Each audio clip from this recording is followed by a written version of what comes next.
Welcome to the Ojai City Council and Ojai Redevelopment Agency, successor agency, April 14, 2015, here at the council chambers. Roll call. Councilmember Clapp. Councilmember Wyrick. Here. Councilmember Haney. Here. Mayor Pro Tem Blatz. Here. Mayor Lara. Here. And could Councilmember Clapp lead us in the Pledge of Allegiance? Allegiance to the flag of the United States of America and to the republic for which it stands, one nation, under God, indivisible, with liberty and justice for all.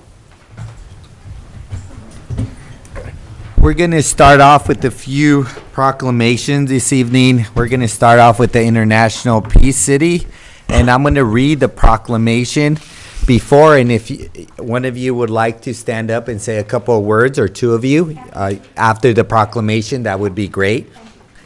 The City of Ojai Proclamation.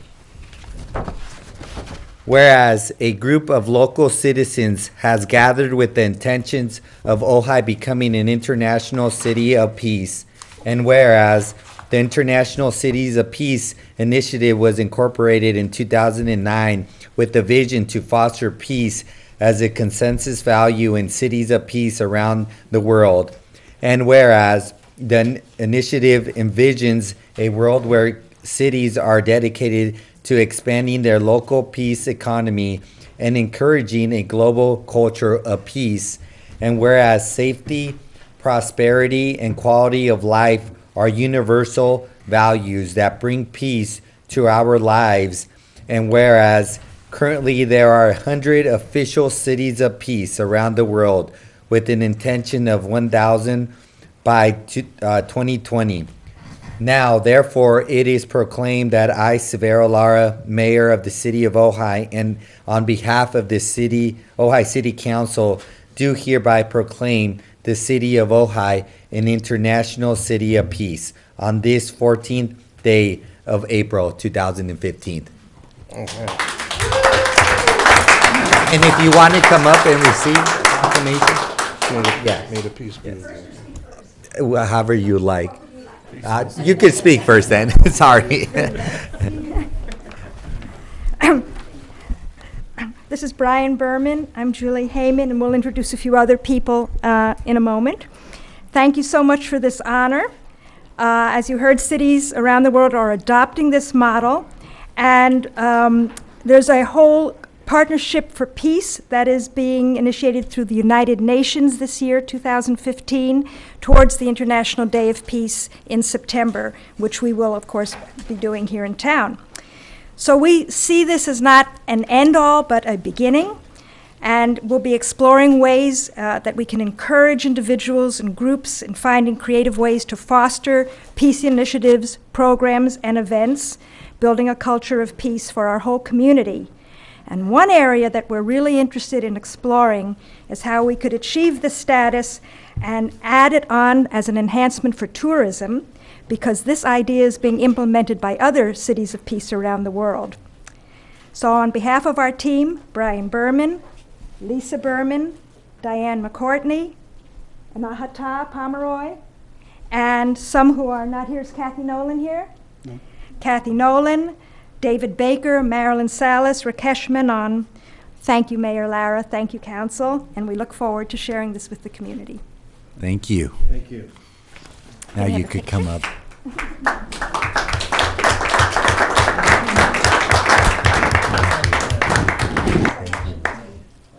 Thank you.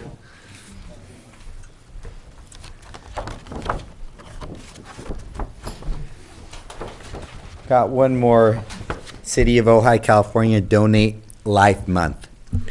Whereas organs, tissue, marrow, and blood donation are life-giving acts recognized worldwide as expressions of compassion to those in need, and whereas more than 121,000 individuals nationwide and more than 21,000 in California are currently on the National Organ Transplant waiting list.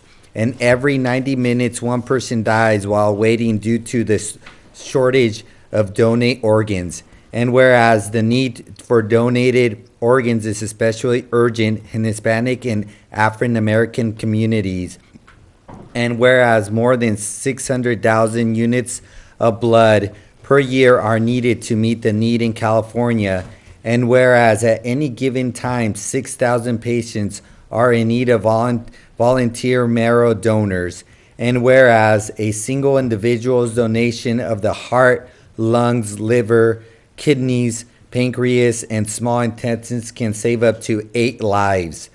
Donation of tissue can save and heal the lives of up to 50 others. And a single blood donation can help 3 people in need.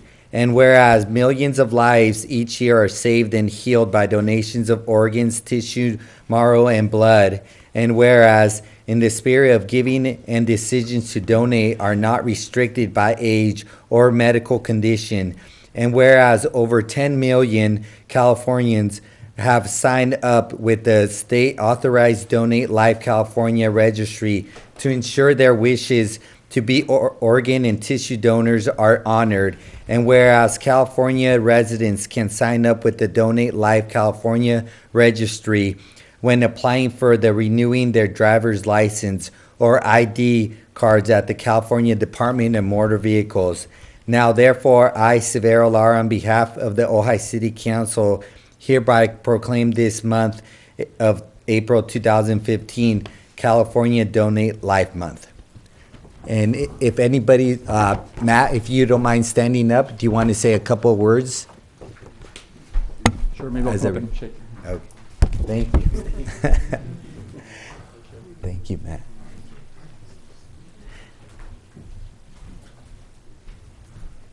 Sure, I'll just say a couple of words. As an ambassador for Donate Life and for being a father of a daughter that was 7 months old that lost her life waiting for a new liver. Basically, she was born with a bad liver and was on the waiting transplant list for about 5 months at UCLA.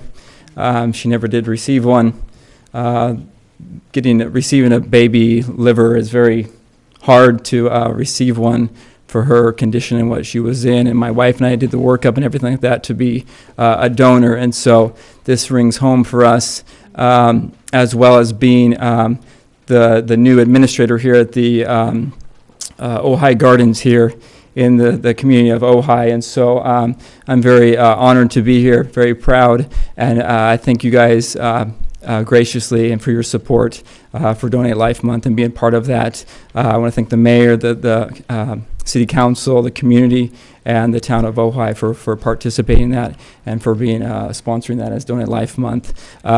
There's a shortage of organs out there, and so if you have any questions or whatever, you can go to donatelifecalifornia.org to learn more about this. Like Mayor said, there's 121,000 people out there waiting for livers on the transplant list that don't get them in time, and so it's unfortunate, but it's something that we live with and hope we can spread the word and spread the awareness about organ donation. And so I just like to thank you all for your support and leave that with you. So thank you again.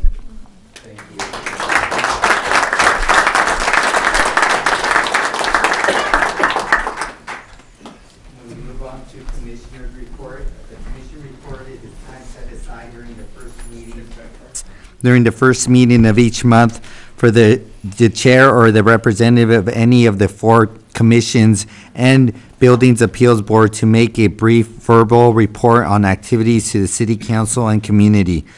These reports are intended to be informal. No action will be discussed or taken. And I do have a speaker's card for the historic preservation. Our vice chair, Mr. Walker. Good evening. At the last meeting of the Historic Preservation Commission, we affirmed the resolution by the City Council that will designate the Maravilla Realty Company building as the city's 21st landmark. The resolution allows the Friends of the Library to pull their permits to rehabilitate the building without having to wait for another round of hearings and review. You may recall that the Commission had approved the project back in January, but needed to see drawings of the proposed restoration of the building's pergola. The commission is very pleased with the project and commends the Friends of the Library for their efforts. The project will rehabilitate the building while preserving and restoring the original facade. The Friends of the Library met their own needs while honoring the historic character of the building and the town.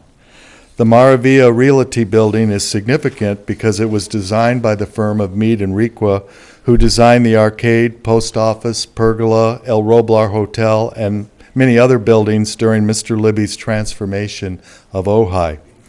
It was built to house the realty company established by Mr. Libby to sell his lots in the Arbolada. For many years, it was Van Dyke Travel, and today it serves as the Twice Sold Tales bookstore. The whole downtown business district along Ojai Avenue, from Blanche Street to Fox Street, is historic, with many wonderful buildings contributing to the old world Spanish village that Mr. Libby envisioned. It is important that these historic downtown buildings be rehabilitated and even restored as the town recovers from the recession and begins to prosper. The Maravilla Realty Building, the old firehouse, the Ojai Museum, the Ojai Cleaners, the offices of the Pew, Azu Restaurant, and Need Bakery are just a few examples of thriving businesses that have rehabilitated Ojai's historic buildings for new uses. Preservation, rehabilitation, and restoration should be strongly encouraged by the city in this important district. On a different note, last Thursday, the State Office of Historic Preservation held a preservation workshop here in Ojai for historic preservation commissioners, planning commissioners, and planners. There were 50 or 60 attendees from around the state. Some of the topics covered were the legal basis for historic preservation, how to manage projects through the designation process, creating historic districts and neighborhoods, state and national standards for preservation, and preservation incentives such as the Mills Act. This workshop was extremely helpful for us as Ojai looks to update its historic preservation ordinance and clarify its landmark agreements. We want to thank Kathleen Wold for bringing this workshop to Ojai. Thank you. Thank you. Great. Any questions for? Yeah, I've got, Craig, have you been up to the Neff Lounge? I haven't. Oh, because I happened to just be up there the other day for lunch and looked in, and it looks like they've enclosed the lounge and didn't open it up like they were going to in the drawings that we saw. Do you have any update on that? It looks like an enclosed room now with, I think that's just temporary, while they do okay. remodeling of the restaurant, Okay. to keep it from affecting their guests. okay, all right. The I moment just you had wondered. my hopes up. Yeah, I looked in there and I'm going, boy, this is all enclosed. And I'm thinking, they really changed their design. Yeah. If you haven't been up there, even if it's temporary, as Mr. Clark says, you go up there, you really get the sense of what that room must have looked like right in the very beginning. Because yeah. it is totally enclosed in. Huh. And the beams are there and it looks really nice. But you might take a walk up there and take a look. Okay, I will. Yeah. Thank you. Thank you. I see Chair Foster up there.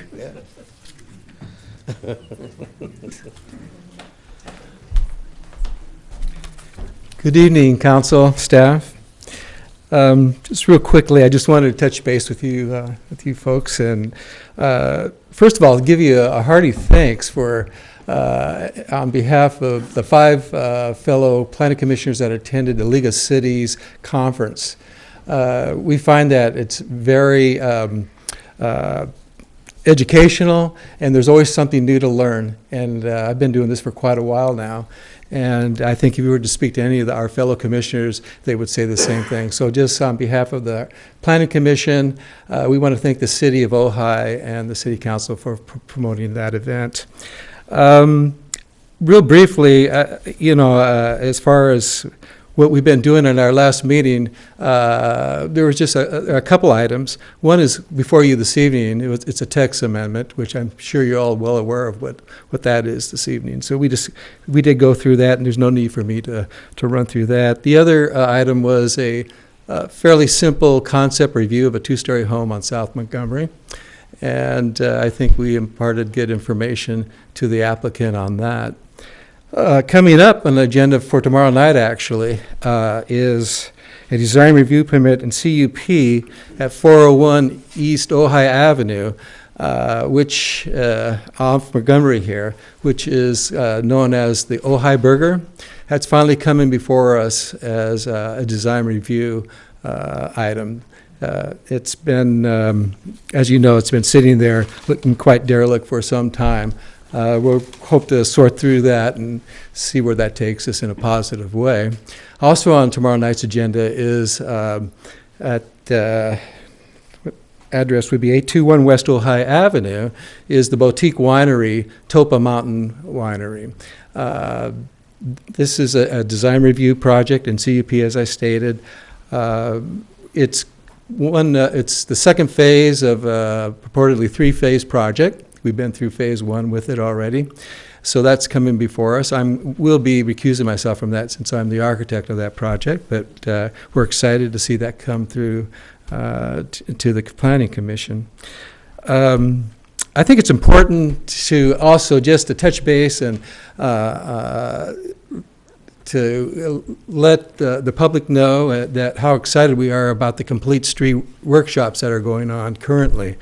Today was the first day of a three-day series of design workshops that are centered and focused on our Complete Streets agenda that we've been talking about for a few years now. This is real exciting. It's essentially, it's about transportation modes. It's about how do people multimodal get-arounds, whether it be pedestrian, whether it be bicycling, whether it be street commune, these types of things. And the significance of this event that is currently happening is that it's open for the public. The city has hired Nelson Nygaard, a planning consultant firm, to put together an implementation plan that will gather the information as it comes before them, primarily in these next couple of days, including today, and allow the city to look more holistically at these various modal ideas. How do we, about connectivity may be a good word, bicycling, how do pedestrians move through the city in a big picture rather than looking at specific sites? Ultimately, by looking at specific sites, it gives us the big picture in which we can then pursue as a body, as a city, in terms of implementation. So that's real exciting. And I just want to say that workshop is open from 2 to 7 p.m. tomorrow and Thursday. And in particular, note that at 6 p.m., there's a day summary takes place of whatever information is gathered at these workshops. It's all about the public coming in, giving input. If they have any interest in this sort of thing or want to be heard, this is their opportunity. And that's exciting for us as planning commissioners, and I think as it should be for us as a city. So from 2 to 7 p.m. This tomorrow and Thursday. Come Thursday evening at 6 o'clock is the big summary wrap-up of this, where they're going to take the 3 days and summarize it, and we're going to see where it goes from there. So that's my report for this evening. Where is it being held? It's being held at the Women's Club, right between, Jersey Mike's and Bliss Yogurt. Okay, just so that our public would know. Right I thought you were downtown. going to come with a summary today. What's that? I thought you were going to come with a 1 hour summary. No, that's where we're paying them. Yeah. Just fine. It is Yes, exciting. Councilmember Clapp. How many people attended? Well, I was, it's being divided up into two parts. The first part is for the Complete Streets Subcommittee, and it's basically a 2-hour session. And you get there, if you can get there, it's like 10 to 12. A lot of people have jobs, so actually it was well attended. I got to catch a little bit of it, the last portion of it. And I can't really tell you, Commissioner Clapp, how many people were there for the main session today. But this is the kickoff. Today they focused on bicycles. Tomorrow I think it's going to be pedestrians, and then we're going to get more into traffic calming streets, improvements, and bring it all those items together Thursday evening. So want to welcome everybody to that, city employees, staff, yourselves, of course, and obviously the public, because we're looking for input. That's the whole point of this exercise, so. Thank you. Any other questions, Well, I'd just Councilmember like to Wyrick? amplify that these really are world-class consultants. They're the best, they're at the top of their game for what they do. Very much so, yeah. And it's a great opportunity for citizens, that love Ojai, which is just about everybody, to go in there and learn and provide input. It's a great opportunity, and if it could carve anything out of your day, it's worth whatever time you can invest, Great. Thank you. Yeah. Mayor Pro Tem Blatz? No? Thank you. Yeah. Thank you. Thank you. I see Chair, thank you, Mr. Chair Foster. Chair Addison? Thank you. Happy to be here tonight. This is a busy time for the Arts Commission. At our meeting this Thursday, we'll be reviewing all of the grant proposals we've received. And as usual, we have more proposals than we have money, so that will be a sifting process for us. But it's exciting to think that the response to the city's support for artists does generate so many amazing proposals. Everything from the Children's Opera Group, who we funded last year, to individual artists. There's a symphony that's going to be performed by the Youth Orchestra towards the end of this month. And that, again, was commissioned by the city of Ojai through one of our arts grants that helped provided a stipend for the composer of that piece for the youth orchestra. In addition, we're closing in on the first phase of our search for the artist-student mentor combinations. We'll be reviewing this year's artist applications on Saturday. I think we're going to have a total of 12 applicants for 4 slots. And once again, the diversity is glorious. Everything from a nationally known singing instructor to a Broadway-produced playwright to local musicians, songwriters, to artists and ceramicists. So again, the choice is going to be very difficult. But once we do choose those artists, then our committee members will visit the schools and promote this to students. And they could be at a public school or private school as long as their family lives in Ojai. That's the one stipulation. So we will pair those up, and then these combinations will work for at least 50 hours during the summer. And they always work more than that because they become attached to each other. So that program, I think, is going to continue to thrive. The other thing I'm very excited about is we have, as you know, a new commission member. Mark Lewis, who is well known throughout Ojai, if nothing else because of his wonderful articles in the Ojai Quarterly, is, I think, going to bring a lot of fresh new perspectives to the commission. We have, for example, a storytelling festival here in Ojai. We have writers' conferences. And I think although we've given a few grants to writers, this is an area that Mark, I think, will open up for us and expand our possibilities.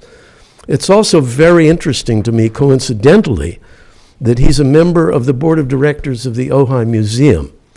And I've had a conversation with Tony Thatcher. They had wanted to begin to combine what they have and to create a Ojai collection at the museum. The city of Ojai has a collection, a wonderful collection. Some of it is in this room.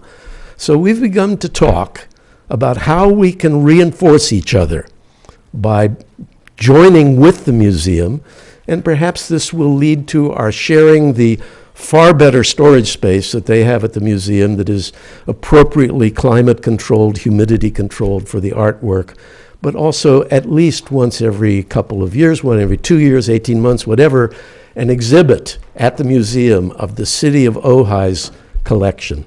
So I think that's a very promising apertura that we'll be entering, and I think Mark is going to be a very important part of that. So that's my report. That's where we stand. Thank you. And any questions for Chair Addison? No? Thank you. Thank you all. Appreciate it. I do see Mr. Ulrich from the Building Appeals Board. Do you have a report? I do.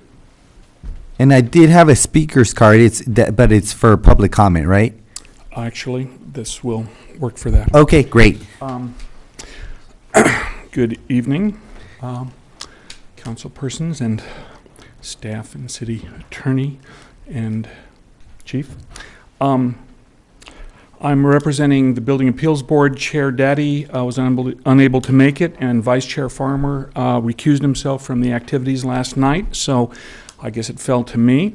So under that set of circumstances, we worked last evening on the second unit compliance program, and I am pleased as punch to say we offered up 14 resolutions. We took the direction of council from the perspective of generating a program that should work. At this point, we had made recommendations as far as the length of time that it would be in existence, which at this point is 6 months, but subject to your ultimate determination, of course. And with the resolution should be comprehensive relative to the issues that were on the city manager's survey, and as well as the chief issues that we found contained in the existing ordinance, which unfortunately to date, and I guess it was apparent from its effectiveness, was really exclusive. So what we've tried to do is craft something that was inclusive. For this time period when it's valid, the idea is to get everybody in. And anybody left out at the back, and this is, once again, the intent was during the period of time that it is in effect, the individual property owners merely have to get a permit in. They have obviously 180 days with an extension after that to actually get the work done. And that's in consideration of staff, the building official. If a big wave comes in, and he indicated a big wave would be 20 or 30 applicants, that would be, they would be swamped. So there's some consideration that during the pendency of the program, you want to make it so that the city can actually perform its component. Having said that, we understand that with the exception of the questionnaire itself, the punch list, if you will, which is going to be modified pursuant to our recommendations by staff and should be ready perhaps by the time the next council meeting comes around, you should have a consolidated document. That will remain to be seen, of course, relative to staff's availability and capacity to perform that function. So that's pretty much it. Seeing that. Any questions? Any questions? No? Thank you, Mr. Ulrich. I don't see anybody from Parks and Recreation Commission. No. So hopefully next time we could get him to participate. But it's really great that the other commissions came, and we really do appreciate this interaction between the cities and commission and boards that we have here at the city. Thank you, guys. We're going to proceed with public comment. Public comment communication is set aside during the meeting for members of the public to address the city council's successor agency board on items of city business other than scheduled agenda items. Matters raised at this time may be briefly discussed by the council/board and will generally be referred to staff and or placed on the subsequent agenda. Under state law, other than for emergency items, no action can be taken. Persons wishing to address the council board are requested to fill out a speaker's card prior to the council board reaching this point on the agenda. Comments must be limited to 3 minutes or less. I'm going to start off with Cindy Convery.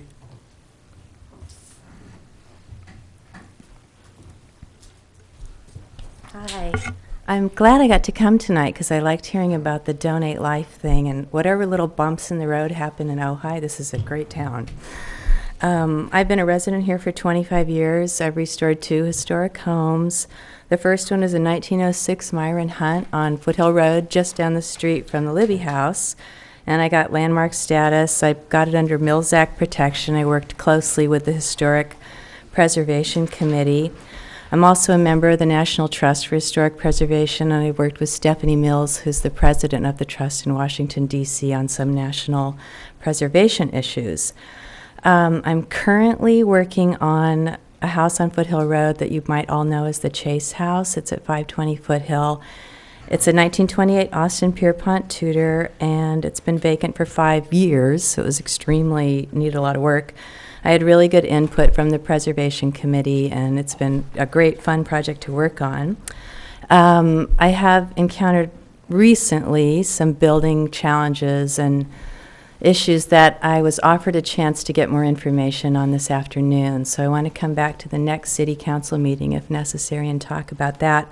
But I did want to thank the council members and you, Mayor Laura, for taking the time to discuss these issues with me in advance to give me a more clear idea of how the city approaches it. And I wanted to thank Councilman Haney because you came to my property on Saturday and looked at a 3-foot-high 1928 rock wall that I've been repairing. The rocks have been falling out into the street, which is mostly what I wanted to talk about tonight, because restoring this rock wall, it's literally the last turn-of-the-century rock wall on Foothill Road that hasn't been rebuilt. I rebuilt the one at 718 Foothill. 710 Foothill's been rebuilt, 818 Foothill, 920 Foothill, 1000 Foothill. They're all about 3 feet high. They all have the same, more or less the same position on Foothill Road. Last year, I think Boyd Ford built the last one that was crumbling down. And when Councilman Haney came out, he measured the other walls. You know, we had a brief discussion about it to determine the appropriateness of the rebuilding. And I want to stress that this is not a new fence. It's not a new wall. It's almost 100 years old. We're putting the rocks back. They've been falling out in the street. My next door neighbor who's here tonight, Claire Hill, her husband Terry's on the Preservation Committee, has been in her house since 1964. She's been picking up rocks. And her back recently went out, and she can't pick up any more rocks that are falling off this wall. So she was very happy that I hired some guys to stack the rocks back up.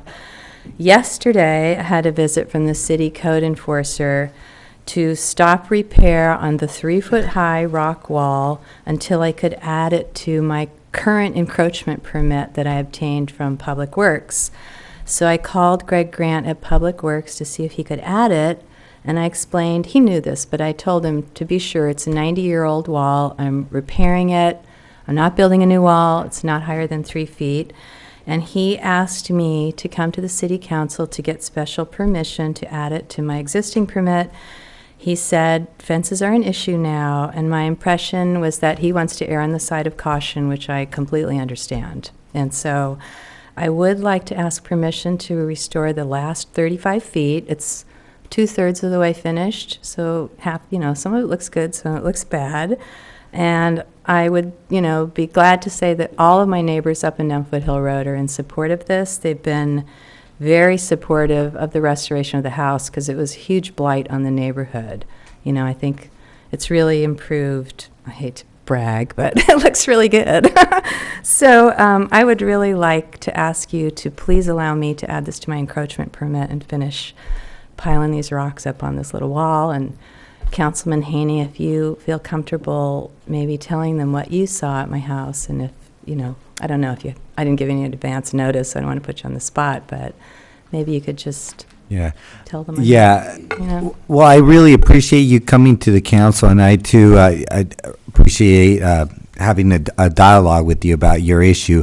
As of right now, because it's public comment, we're not able to act on it unless we as a council decide that we want to put it on a subsequent agenda. Okay. And I don't know how protocol alternate, and I don't even know if we could grant special permission. I know we've already put a moratorium on fences. I don't know if that applies to repair of existing fences. I'd defer back to our interim city attorney, Mr. Howard, for that. And it is 3 feet or less, just to be clear. And I apologize, I don't know political protocol, so I just thought this was the place to go. Well, yeah, we'll see if we could get you an answer right now, or if not, then we'll definitely contact you to see what we It would could. take about Mr. 3 Mayor? days to finish it, maybe 2 days. Yes. This is part of an active code enforcement action, and it's really not appropriate to discuss it in a public forum until we've had a chance to do the review that we normally do on a code enforcement matter. Okay. And so you'll, once acted on, you'll advise We'll advise the property owner of our findings, and then we can go from there. Mr. Clark, can I ask you, when you say code enforcement, Steve Stewart and Vince Parker both felt that I was in compliance with everything, and I just needed to add it to the existing permit because of the position of the wall. And I think that what Mr. Clark is saying, that once they find all the findings, they'll contact you and you could have that discussion. Yeah, because it's an active It's an active case. It's an active case, so we can't discuss Okay. it tonight in Yeah, I public. just wanna be more But we want to clear. make sure that we do follow up with you, Okay. and that we do. We want to follow the correct protocol. Thank you, Mayor So, Laura. Okay, Thanks. thank you. Okay, can I take just 1 second? Cindy, I will speak when it's appropriate time. Okay, thanks, Of Randy. our meeting, okay? Thank All you. right, thank you. Ms. Claire Hill.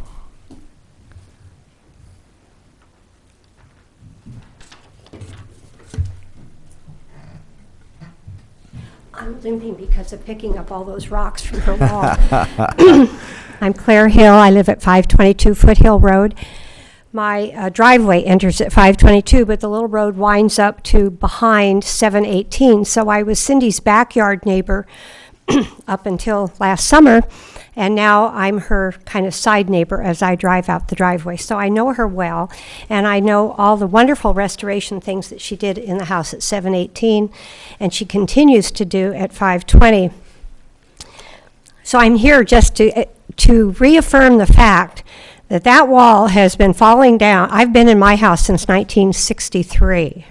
And that wall has been crumbling since about 1970. And there were many years when that house was not occupied. There was no owner in attendance. Branches would fall on it and somebody would come and clean it up. But in pulling branches off, they'd pull rocks out into the gutter. And my husband and I would dutifully pick them up as we came in our driveway.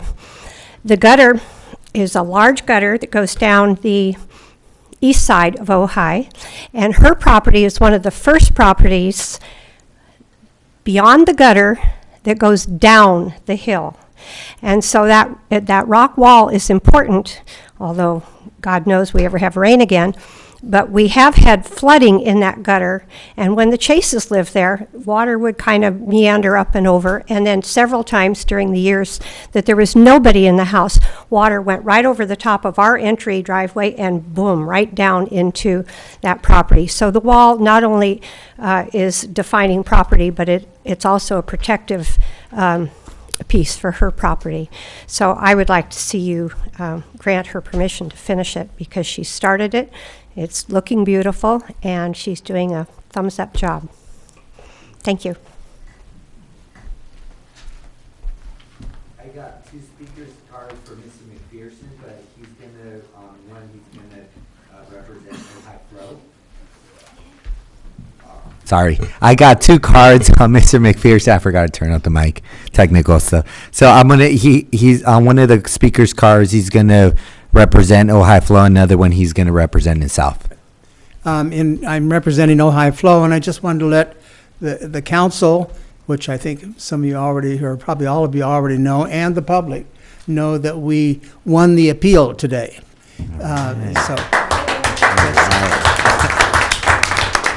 And we will have it posted to our website probably tomorrow, and you can read it, but it's worth reading, because if you've ever read any court documents, they're usually very boring. This one is right to the point and says it exactly what we've been saying all along, is that we are not for monopolies, and they even mentioned that in their piece. So just wanted to say we did a good job, and it was not Ojai Flow, it was the whole community, because they mentioned in there how many people came out to vote for the special election.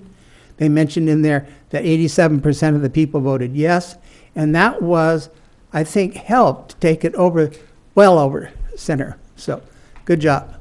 Great. And now if you want to represent yourself. Yeah. Now the next thing is I've written to all of you in regards to this blower ordinance. And the ordinance is there for sound. And that had been discussed by the previous city council, and it went awry and nothing happened. So we have a situation in Ojai right now where one of my neighbors was cited by the code enforcement officer for using a gas blower. The people that work on my property use a gas blower. The people that work on the property across the street use a gas blower. The people that use the one down in the corner use a gas blower. I'm not sure about your place, Paul, but everybody in town seemed to use a gas blower, and everybody in town seemed to be in violation of this law. And I'm saying is, it seems, knowing that this is happening and not doing anything about it is contributing to people not following the law. So, for instance, your daughter is in the same class as my grandson. What do we tell them? Just don't worry about it. Follow the laws that you believe in. And that's what we're doing. We know, this council knows, that we're violating the law. And they're not doing anything about it. And if the code enforcement officer happens to catch you, then you're caught.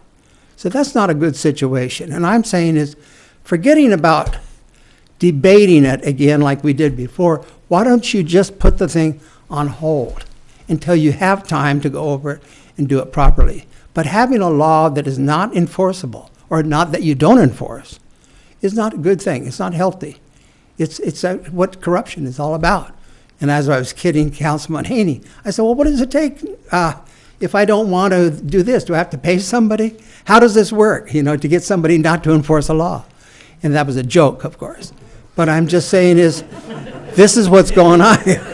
But this is what's going on. And it doesn't look good. It doesn't look good for this council, knowing that people are not following the law. Thank you. Thank you. Mr. Mayor? Yes, Mayor Pro Tem Blatz. As the council will remember, we did have a lengthy debate over the blowers, and after it was decided that we weren't going to ban the blowers, I made a motion to have us further debate the original proposal as it had come before the council, and that motion was defeated. How difficult would it be? I mean, we had demonstrations, we had done everything that we could have done about these blowers on an agenda item. How difficult would it be to bring that back before us? Because I agree, why do we have a law out there when nobody's paying attention to it? And that's exactly what we knew was going to happen when we just left it the way it was. Well, if the council wants us to put it back on the agenda, we can just take the old stuff and put a new cover sheet on it and send it off. Mr. Mayor, I think that's a good idea. Bring back you're talking about the new draft ordinance, right, rather than going back to the original one we have and review the new one again? Yes. I'm for that. Okay. I'd like to see us do that. I'll abstain to that. Yeah. Well, that's an interesting take on that. I'm a contractor, not I'm an installer, not a maintenance person per se, and I don't have any maintenance contracts. So I don't know that I'd have to recuse myself from that. And I do own a blower. Well, wait, I don't know if I want to say that publicly. But I'm just saying that from a contracting standpoint, I don't know if I'd have to, but I'd be for revisiting that ordinance. Okay. All right, so we'll put that on subsequent agenda. Laurel Moore. Hi. I came tonight to talk to the council about tourism and the traffic that we have in Ojai. I don't know how many of you know that I own Azu Restaurant, but of course my family and 30-plus employees enjoy probably 70% of our business is with tourism.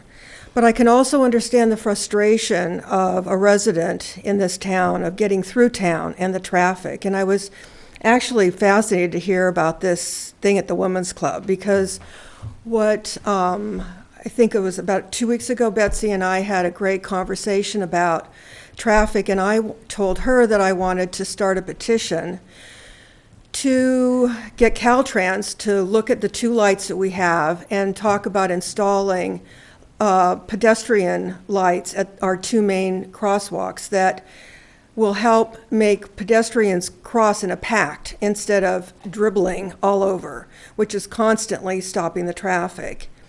And I just want to try to work out solutions to the tourists, because I love them and I think we need them, but I can also understand that, we do need to find ways to deal with all the cars, and all the people and parking, etc. So I just wanted you to know that I'm going to be working on a petition in the next couple of weeks, and Betsy was talking to me about taking it to a Caltrans meeting on May 1st, I think it was, or County transportation. Transportation Commission, they have a Caltrans representative there, and I'm a commissioner there, so I would be Right. more than happy to take a petition and present it to the Caltrans representative. Okay, and then I'm going to go to this thing in the next couple of days over at the Women's Center and see if I can come up with any other better ideas. But I'd like us to move forward, and I don't know if it's something that Caltrans will do, or if we could actually, as a city, look at what we can do, between,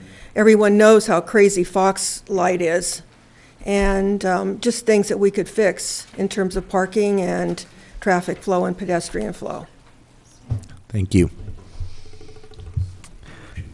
Mr. Green?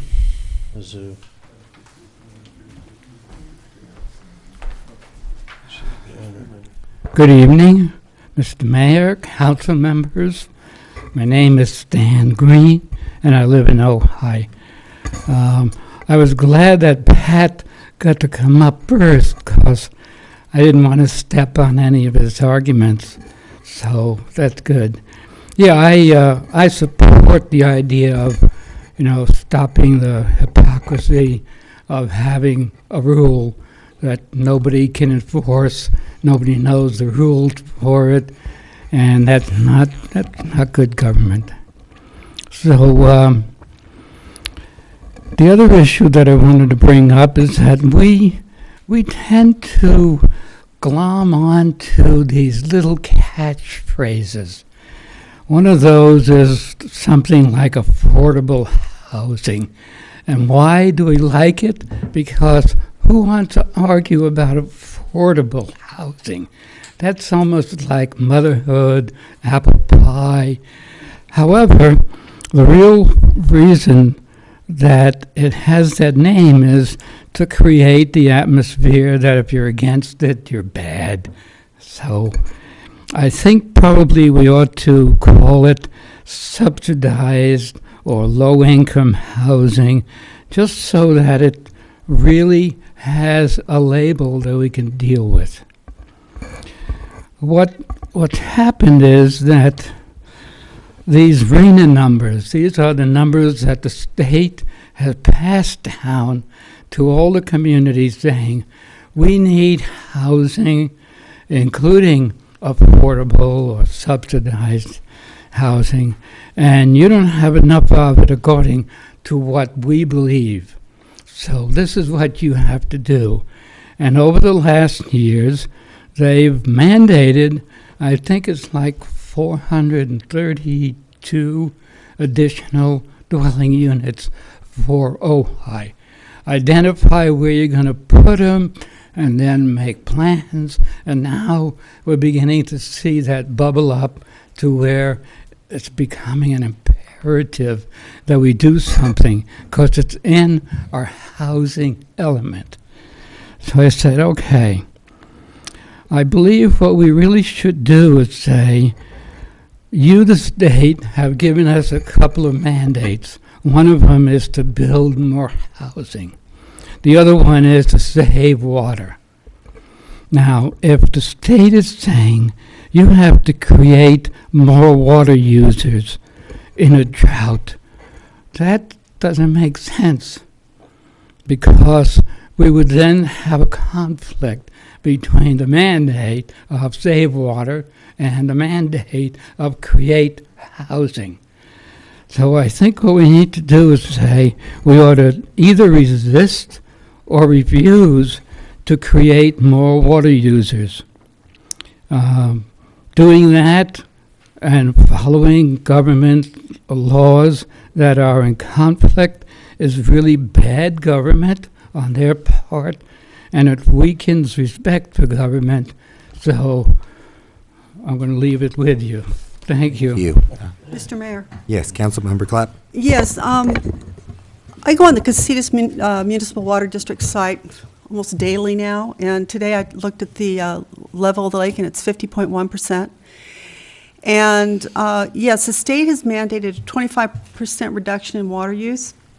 I've been told that Golden State Water has been told that their users have to conserve 35%. That's a question I need to get answered. Some people say, no, that's not true. It's only 25%, but regardless, it's 25% reduction of being mandated by our citizens to reduce the water. So that being said, I know with the housing element, water is a factor in the, I forget what the term is, Mr. Howard. What is the term in the housing element that talks about water, traffic, etc.? Constraints. That's it. Water is a constraint in the housing element, and I know that you can at any time go back and revisit your housing element if conditions change. So I would like the city to come back and look at this matter again, either look at the housing element to address the conditions, again, concerning water, or also consider the possibility of a building moratorium. And I could support that. Bring it in. I know we have many issues, but we Yes, could we bring do. it. We could bring it, put it on our list. Water's a pretty important Yeah. issue here, especially when people are being asked to conserve. Any other comments or questions, or? No. Are we talking about water later on? Yeah. Well, Deborah. I just, yeah. Direction was. Well, I don't, we have a housing element that's in place. And it seems to spend any amount of time to open it back up, to try to revise it, when we're not building the number of units that it calls for anyway. I don't see a point in doing it. I know we're kind of treading on thin ice, but to clarify, it's kind of like without prejudice when you do a housing element. The constraint section is without prejudice. When conditions change, you can rewrite your constraint section. Right, but then you have to go through all the approval process Or again. we can do something more simple. If it's council's pleasure, we could have a building moratorium until the drought's over.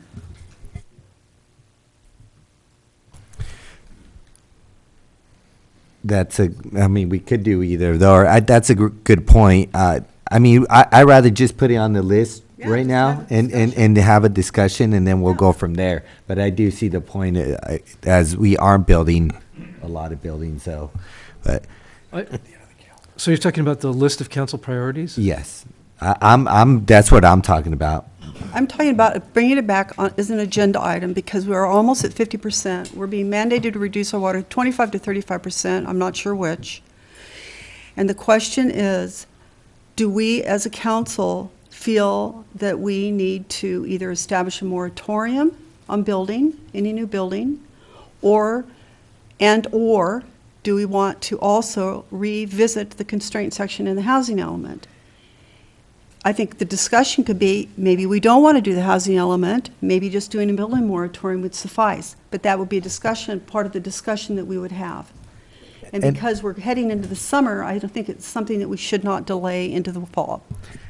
It is something to keep in mind. Could we talk about this as an option, as an item on conserving water, a potential? There's a staff report. In the staff report? There is a staff report on water. It's really On water. focused on public properties, not private development. Not private development. So it probably didn't give the public enough notice that you're going to stray into possibly limiting building or discussing housing element changes. My recommendation is, as Councilmember Clapp stated, if there's other council members that want to, we can look to putting together a staff report within the next 30, 60 days. Again, I leave that to the city manager. I don't think it should be 60 days. With It some should be options sooner for than that, 'cause discussion. we're heading into summer. Well, I rather put it on the list and see if people could vote on it, in my opinion, on the list of goals where we voted on. I thought we're still on the goals? That's not established yet? We decided to vote on the goals, and then we decided to forward it to our city manager. Yeah. So I think that's appropriate step in my eyes, instead of bringing up another issue when we're already talking about prioritizing our goals, just to make sure that we do focus on what's on the list. No, with all due respect, water's a critical issue right now.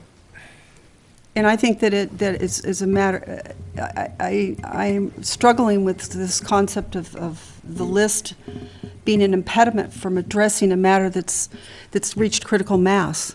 And we do have a piece of public property now that somebody wants us to donate for development.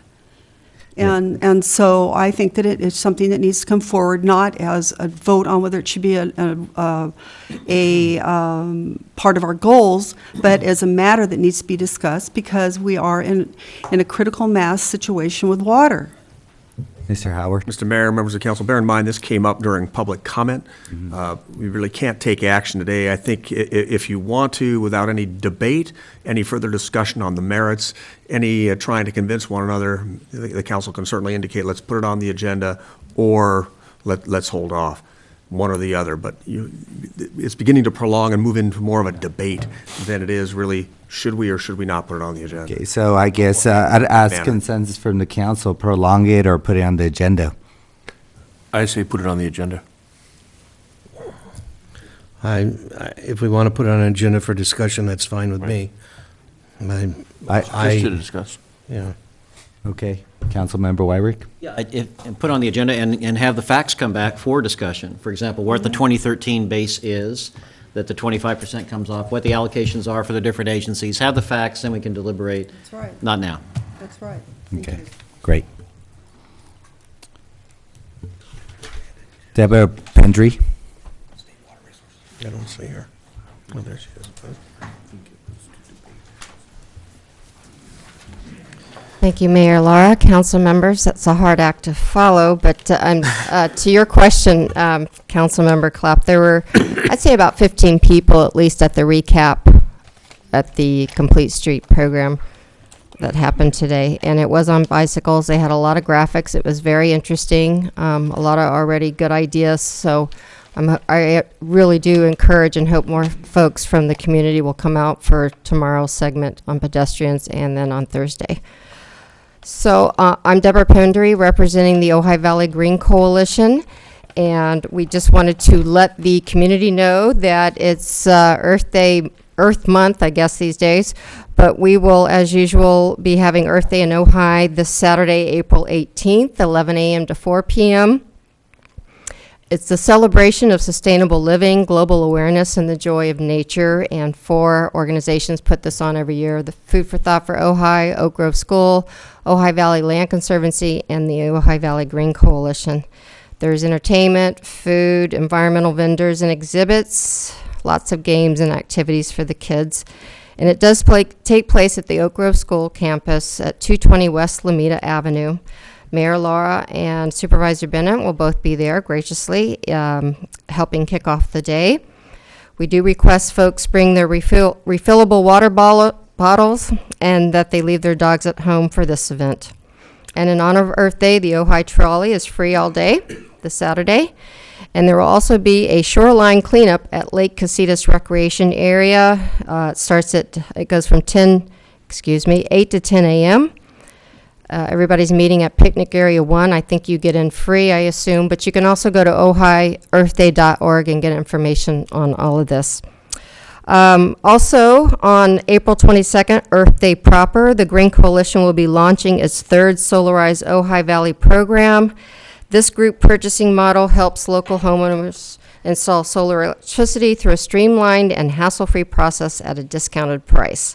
There's just 3 simple qualifications: live in the Ojai Valley, own a home suitable for solar installation, and a person would sign a contract with one of our pre-qualified installers during the Solarize program period, which is April 22nd through July 22nd. Folks can go to the website solarizeojai.org.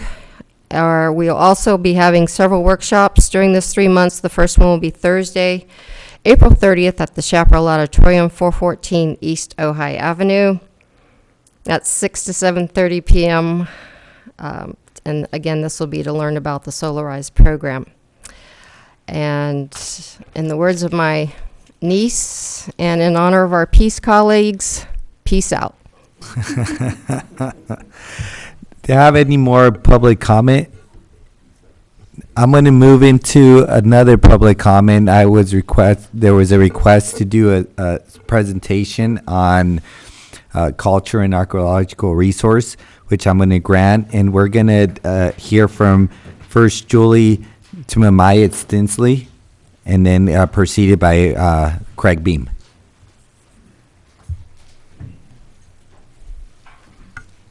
Good evening, Mayor, Laura, council members, staff, and community. My name is Julie Tumamaya Stensley. I live at 365 North Poli Avenue and in Miners Oaks. And this is for the consideration of the city's CEQA policies and procedures. The city of Ojai has adopted various general plan conservation element policies and other policies related to the conservation and protection of Native American cultural and historic resources associated with the Chumash people. We consider these resources to be important not only to us as a tribal people, but to the city and the residents of the Ojai Valley. They add the unique character, and our namesake comes from one of our villages, Ojai, meaning moon. So it is cherished, not only amongst us, but many of our people who come here and people who want to know about the Ojai Valley. I commend the city for bringing their policies and establishing those policies of the general plan and their housing element. It is important for these policies to be in place, and I really feel that we are ready. We are excited with this little group that we've been presenting here at City Council to be part of this process of engaging dialogue, and we're getting everything ready to start that process. And with that, also with the help of the Native American Heritage Commission, who've graciously offered their help in all this consultation process as we move forward into this developing and moving forward with what has already been set in place through your general amendments and your housing element plans. So thank you. Thank you very much. I appreciate all your listening and your questions too, if you have any at this time. Thank you, Julie. All right. Okay, well, thank you very much. Thank you. Mayor Laura, members of the City Council, my name is Craig Beam. I live in Ojai. Rhonda has my address, my civilian address, so I'm theoretically a retired attorney.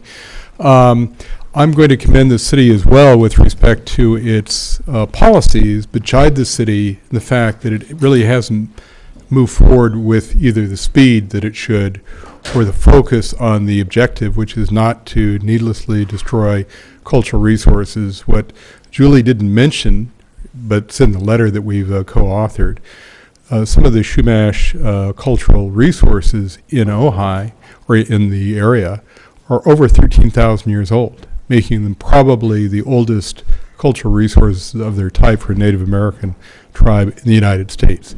This is part of Ojai. This is what makes Ojai unique. These are the things that we, I think, as residents of Ojai want to preserve. However, we've adopted policies, but we haven't adopted the processes by which the policies are applied. You'll see on the screen here and also attached to the letter that we submitted, the conservation element policies. These were adopted 27 years ago, but they've been applied on a hit and miss basis, although they would go a long ways to doing two things. Number one, the city has long since realized in EIRs involving the Libby Bowl rebuilding, the housing element, and what have you.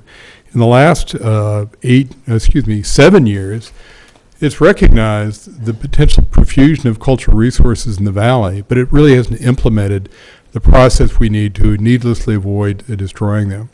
That process necessarily requires screening criteria where if you have a project that comes in under your general plan, and again, this is your existing general plan, and your municipal code expressly requires that all development must be consistent with the general plan, including these particular requirements. So from the standpoint of regulatory authority, you're already there. You just haven't exercised it. But what I would suggest the city do, you have this particular conservation element that has basically two programs and something like 6 separate strategies involving tapping databases and also recognizing that it's really important to do a phase 1 archaeological screening to determine whether or not an area that may be subject to earth disturbance could have cultural resources. It's also necessary, frankly, because some of the resources may not be readily visible, to really have monitors. in areas that we believe have been, undisturbed for some period of time. All of which is in the letter that was submitted to the City Council. All in all, if I could have am I driving or are you driving? If I could have the next slide. All in all, we think what the city really needs to do is it needs to really adopt a process. See if I can do this. I'm screening down. Oops. Next one, please. No, keep going. All the way to the end. Sorry about this. This is a rough flow chart. It's a rough flow chart because it misses a number of steps that really need to be identified.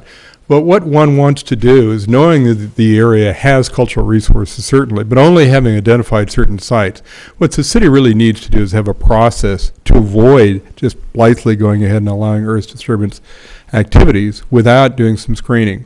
So this suggests, for example, the two boxes here listed as scientific check, cultural check. Amongst other things, it takes advantage of the database that are available with Cal State Fullerton and with the Native American Heritage Commission. It's a good idea to do this, and this procedure has been called cheap insurance. It's cheap insurance because if one starts to grade a site, for example, and finds out it has cultural resources, I can guarantee you that all those activities will stop. What has to be done, what is not entirely covered in here, in the way in which this works, is something that we really need to engage city staff on. But it's important that we engage city staff if only to utilize and apply the general plan requirements, let alone CEQA.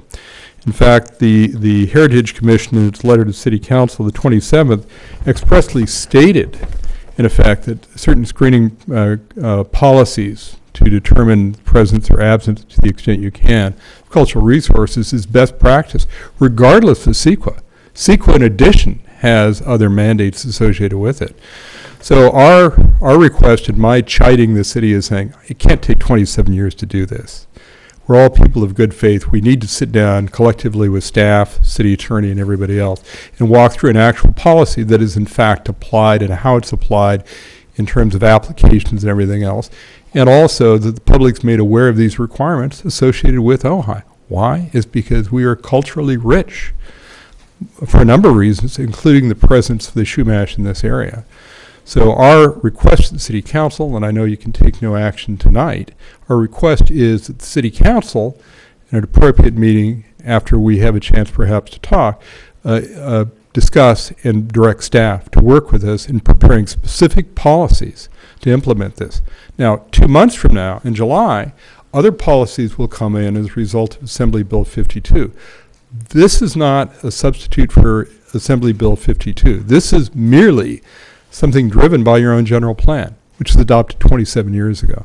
Assembly Bill 52 expressly requires that the city not only consult but include Chumash representatives such as Julie and her brother Pat in discussions involving environmental review on initial studies, negative declarations, EIRs, and what have you. Expressly requires that. And general plan amendments, which, by the way, to date, City Council, even though there's a state law in the books, have ignored under SB 18, isn't it? Under SB 18. So we need to work together, but to work together, we have to come together. We're ready, willing, and able, and I think competent to address the issues from both a cultural standpoint, resource standpoint, and from a legal standpoint. We need the counterpart team with leadership and the counterpart team in the city to meet with us and try and get this together quickly, because this is part of Ojai. This is one of the reasons we live here. It's an interesting, diverse community, and it has all manner of things which to those of us who live here are important. And on a statewide basis, they're not only important, but they're legally protected. So we urge you to bring back an item or a resolution or something or direction to staff so we can engage on that matter. And we can lay out the agenda, and as need be, as volunteered by the Heritage Commission, we will ask them to perhaps lend a hand on some of these matters. Be glad to answer any questions. Thank you. have. Anybody have questions? Councilmember Wyrick. And this may be, I have a question and a comment, hopefully not crossing the line in terms of public communication. In your letter, you mentioned the master environmental assessment Yes. dated 1988. Right, 27 years ago. And I think probably this is more a question for Julie or Patrick. If you could give a sense of how much new information, as someone with a keen expertise in this area, you think has developed since 1988. This is a critical part of, as I read it, the general plan, that this be kept updated. And I just wondered if you could give us a sense of how much information has come to light since 1988, indicating the need for updating. Well, a lot. There's still a lot of updating that needs to be done, and in this process, a lot of projects are going under a categorical exemption that are harming the cultural resources. It wasn't until, I would say maybe 10 years ago, when Katrina was here, that I supplied the city with a sensitivity map. Prior to that, there was nothing here that gave city staff an idea of where things were. But there was never really an engagement into the process that we're trying to start now. But there's still a lot of potential for updating, and there is a lot of material out there that the city's unaware of. So yes, I mean, back then when that was put into place, someone was thinking. And so it's good. In what Craig had mentioned about the SB 18 consultation, when updating also your housing amendment, that by state law should have the inclusion of native consultation with that. So you can keep that in mind too. Can you give me a sense of to what extent there may have been situations where development activity has done significant harm to an archaeological site, maybe inadvertently? I'm not saying on purpose, but inadvertently.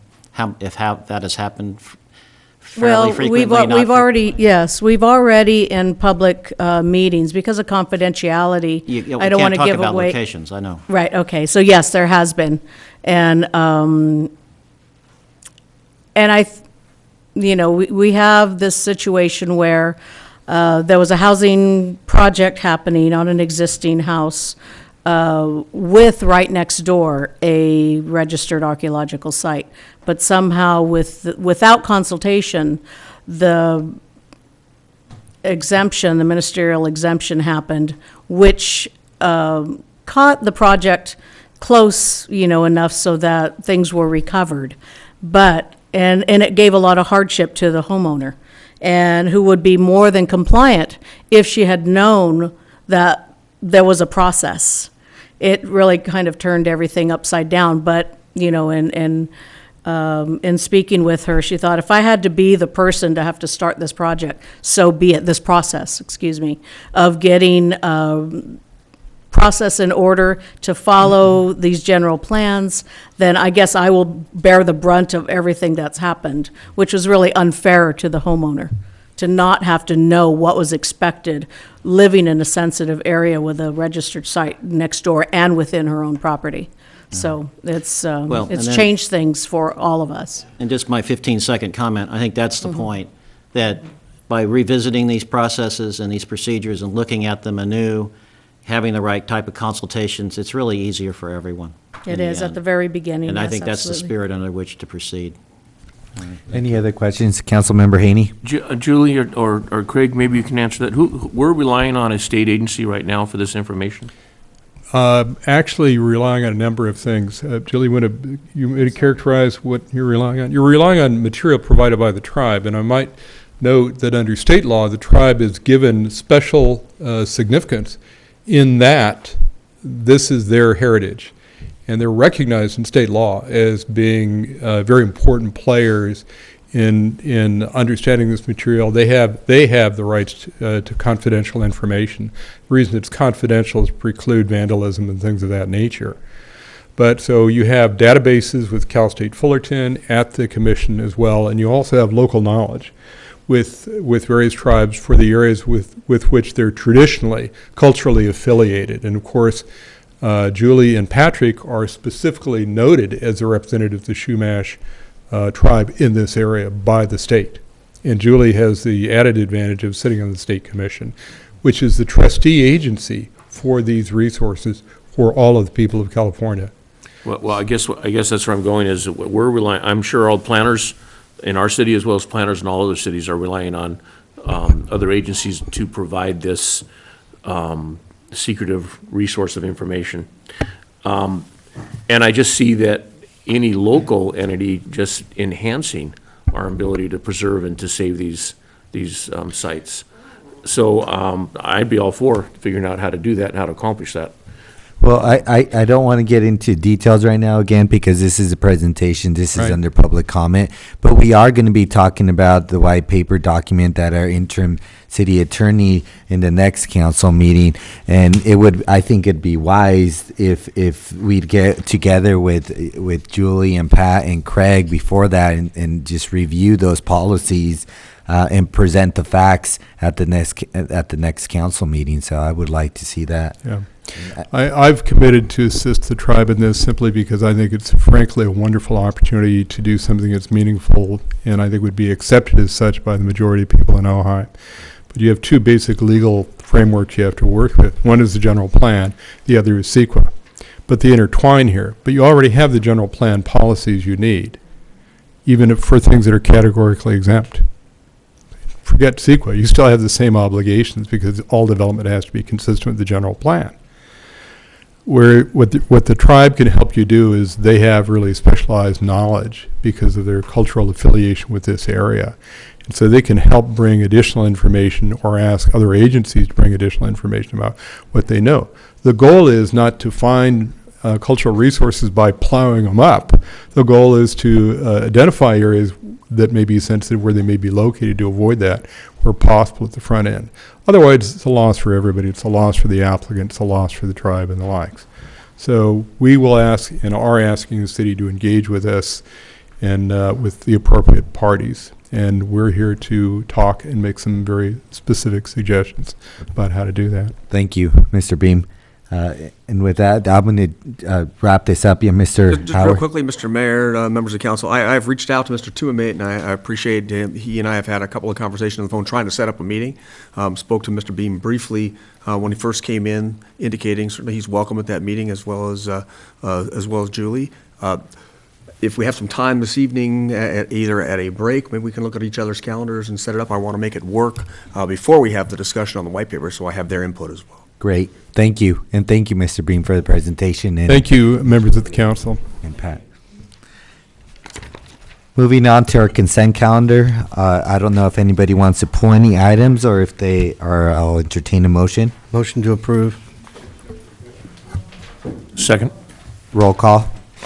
Flap. Yes. Wyrick. Aye. Haney. Yes. Blatz. Yes. Laura. Yes. Moving on to item number 2 is the ordinance amendment to modify the City of Ojai Municipal Code, Section 10-2.604, Table 2.7, Special Purpose District General Development Standards, and Section 10-2.803, Height Measurement and Exceptions, TA 15-01. And I'll turn it back to staff for the report. And Ms. Wald will be making this report. Thank you. Good evening, everyone. Tonight before you is the ordinance to modify the City of Ojai's Municipal Code, Section 10-2.604, Table 2.7, Special Purpose District General Development Standards, and Section 10.2-803, Height Measurement and Exceptions. As you know, back in January, the council directed staff to review the current height limits in various zone districts and propose a municipal text amendment where we found deficiencies. And we have done that, and before you tonight is just, we found that the PL, Public Land Zoning District, to be deficient in a hard numbered height limit. Also, we found another area, a second area, which was to modify height exemptions for architectural features. I'll provide for you the rationale in establishing a hard numbered height limit in lieu of a current flexible height limit in the PL, which is to provide consistency with other zone districts identified in the City of Ojai, and to provide clarity to applicants in terms of height limitations, and to close a gap in her current height limits provided for the city, in the city's municipal code. As far as architectural features are concerned, there was some, if you turn to page 2 of your staff report, you can see where the current code provides up to 15 feet if located at a street intersection and 10 if it was mid-block. So we've altered that to just to be 10 feet straight across the board for any kind of architectural features such as antenna supports, chimneys, clock towers, cupolas, masts, poles, steeples, and other similar structures. And with that, and in the addition of 30 feet and a maximum of 2 stories in the public lands zoning district, that is your municipal code amendment. And we just like to provide for you that we did conduct environmental review on this text amendment. The initial study should be in your packet. We didn't receive any comments on it, so indeed it is proposed as a negative deck.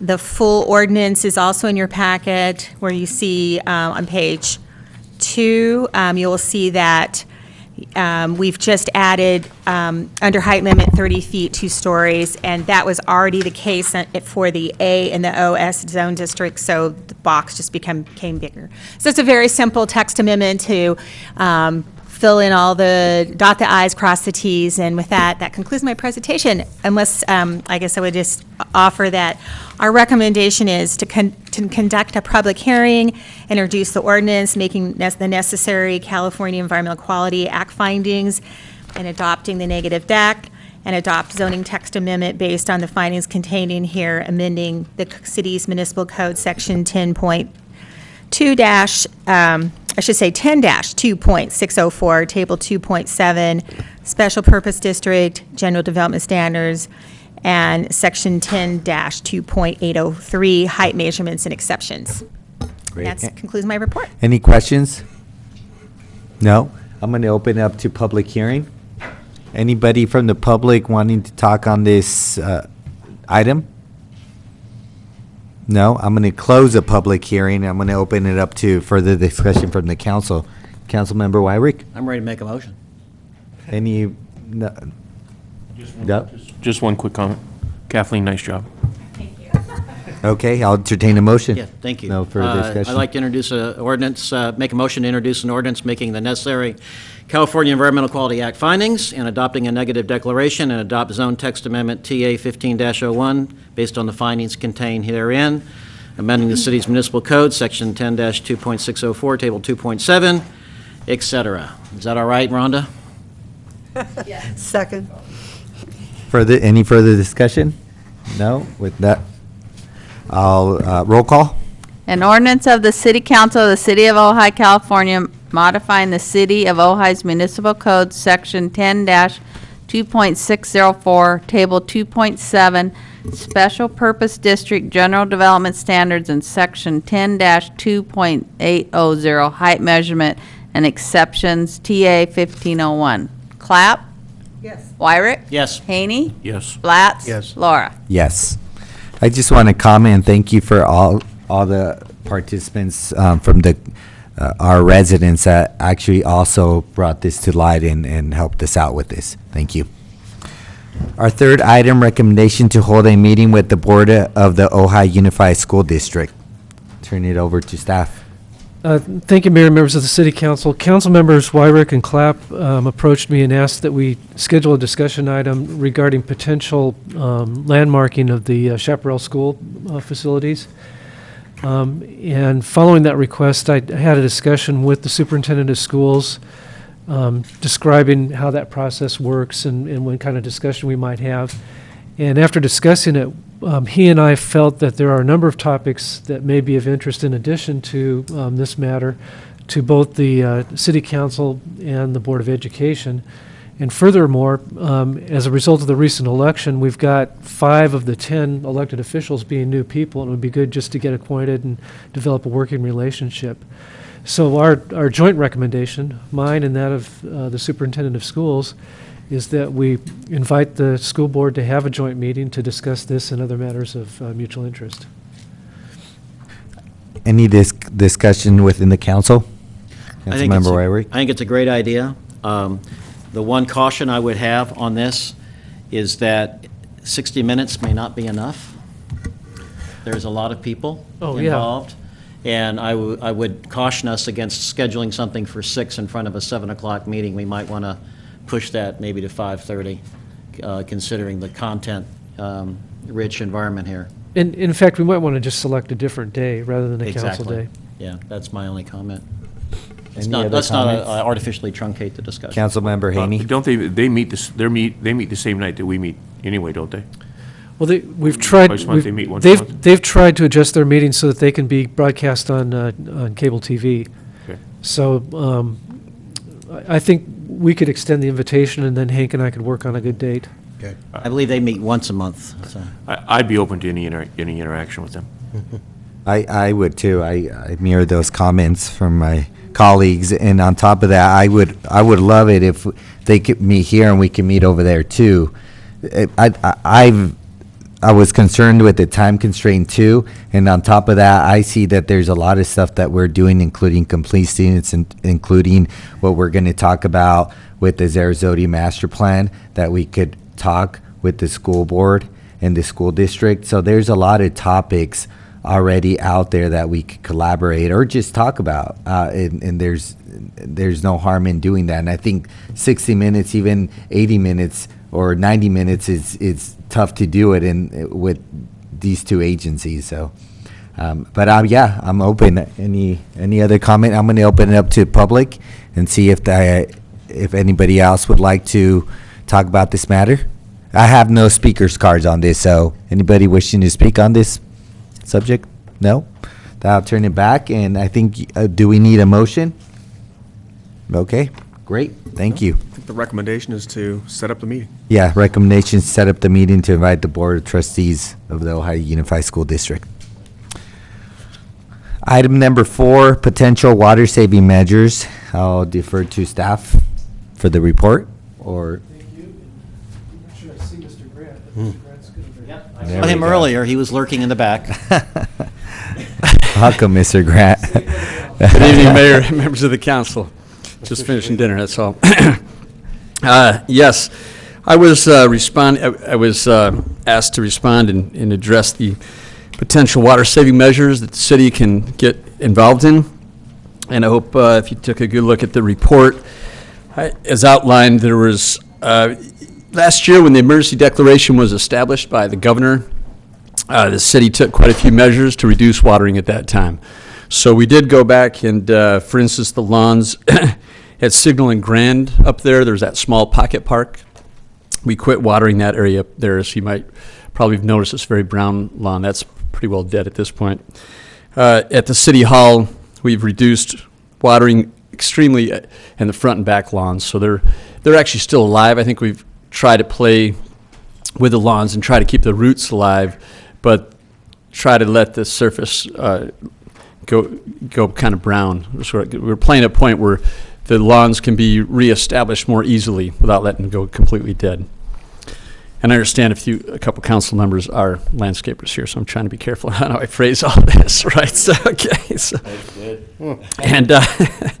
and all the lawns, so significantly reduced all the watering at Zarazoti, for instance. We cut back on the timing. I think we're doing 45 minutes on all the major stations at Zarazoti before, when water was not so much an issue, and we're down to 30 minutes. So on the primary channels we have up there. So that's, I guess, about a third of a reduction there on that. So that's probably our biggest water use at the city. We didn't actually go through and do a calculation on this to see where we are. As part of this new declaration that just came out a couple weeks ago, there's a 25% reduction required by all water purveyors. So we're not a water purveyor, but we're trying to at least abide by that. And I think that baseline is 2013. So now we're 2 years into this this drought declaration anyways, ever since the baseline was declared. And I think we'd find, if we take a careful look at it, we've exceeded this 25% reduction. So at least we're abiding by the spirit of the declaration, or in excess of it. So I think I labeled all the other lawns there. The Gregory Street, Lark Ellen Pocket Park is significantly reduced. Libby Park lawns have been cut way back, but since they're next to the playground area, we left those fairly green so that kids and adults can be sitting with their kids and having picnics and so on next to the playground. The plaza is kind of a key area there that we kept fairly green as well. The Fulton Street Extension parkways have got native sod that we had some issues with funguses growing in there, and we had to reestablish some small parts of that over the last winter. But those have been, that's very minimal water. It's still even establishing those trees now. They've been out there for about 2 years. And most of them are pretty well established, but we've still got some minor watering going on for the trees that bleeds over into that grass and keeps it pretty green. But that we're trying to cut that way back and watch the health of those sycamore trees. I think we've got something around 24 trees on that street. So anyways, try to move through this a bit quicker here. At the Y, we've got the landscaping out there, and that's been cut back significantly as well. At Rotary Park as well also. At Daly Park, cut back, although we do have some very old trees at Daly Park, the old oaks. It seems like one of the issues with cutting back on the watering is that the trees are more dependent on that watering from the lawns than you might recognize. So a lot of the trees around the city that you're seeing dying is related to the adjacent homeowners stopping watering. The tree dies as a result of that. We've seen a lot of trees go down because of that. So we're very aware as we stop watering these lawns to keep an eye on the health of the oaks and make sure they're healthy. The Libby Bowl lawn is one that we've thought, since it's a seating area really for the concerts out there, we've kept that pretty green as well. So minor reduction, but not significant. And then I think we said Sarzati Sports Fields. That's the ones we reduced by about 1/3 and keeping them pretty darn green. We did shut off fountains at Clough Vista Park, as well as the Plaza Poppy Fountain. And over here in front of the City Hall, we shut the fountain off as well. Other areas we've reduced watering is for pressure washing of the sidewalks. We normally have done all the sidewalks on Ojai Avenue, on the east side of Signal and on the west side of Montgomery, and then on both on the south side of Matilla as well. And we've gone to a pattern where we just spot treat anything we see that needs cleaning. We just hit those areas specifically, not the entire sidewalks. So that's high pressure water, low volume, so it's not like running a hose, but I guess that small amount of water that was being used has been significantly reduced anyhow. And then I guess washing the trolleys, we normally were washing once per week for each trolley, and we've reduced that to once every 2 weeks. And then we did install waterless urinals in a couple of the restrooms. At the arcade, we have them, skate park. The new Sarzati Park restrooms had waterless, and we have one in the Upper Libby. So there are some opportunities there. If we wanted to further reduce water, we could really push quite a few of these lawns to just stop the watering and let the grasses die, or else we can let them maybe push the staff a bit more to let these roots stay alive as much as possible to help it reestablish if we get a wet season next rainy season. So I think the way I labeled that for possibilities was lower profile, that the lawns, we could push them quite a bit more, and we could install a few more waterless urinals, which I think are not a huge amount of the water, but probably it's a good public relations effort to show that we're doing the best we can. The higher profile lawns, the Plaza, Libby Park, Libby Bowl, and Sarzati Sports Fields are higher profile, so if you wanted to move against those, we could, but they're just a higher profile, so it'll maybe have an impact at some level about the aesthetics of the city. Libby Park Fountain, I guess some people consider that to be the city swimming pool, and yeah, it is a recirculating fountain, and they're not part of the target, but there is a pretty good amount of water used in recirculating fountains because of evaporation and everything else. So we could cut back on Libby Park Fountain, although that is a key feature right next to the playground and so on. And then I think that we really, beyond that, it gets fairly minimal. I think the major area of water usage at the city is certainly Sarzati Park, the sports fields, which it's the big grass areas, and it seems to be important for the sport events to have good grass out there, good turf. I did want to mention on a separate issue that it's related, though, is that We normally dedicate, as part of our urban forestry management plan, to plant 25 new trees every year.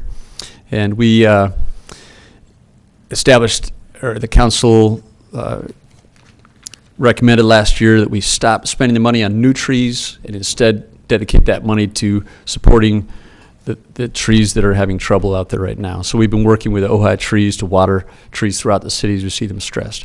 So as part of the recommendation in this staff report is to extend that throughout the drought, which at this point we don't know how much longer will happen. So if we can continue not planting the new trees that take a lot of care and a lot of effort, and especially during the drought, are hard to establish, and instead use that money to help care for trees that are stressed. So on that note, I'll Thank you. answer any questions. Any questions from council? Councilmember Wyrick? I completely support the continuing the waiving of the planting of the trees. We need to keep what we have alive. Couple comments, and maybe a question.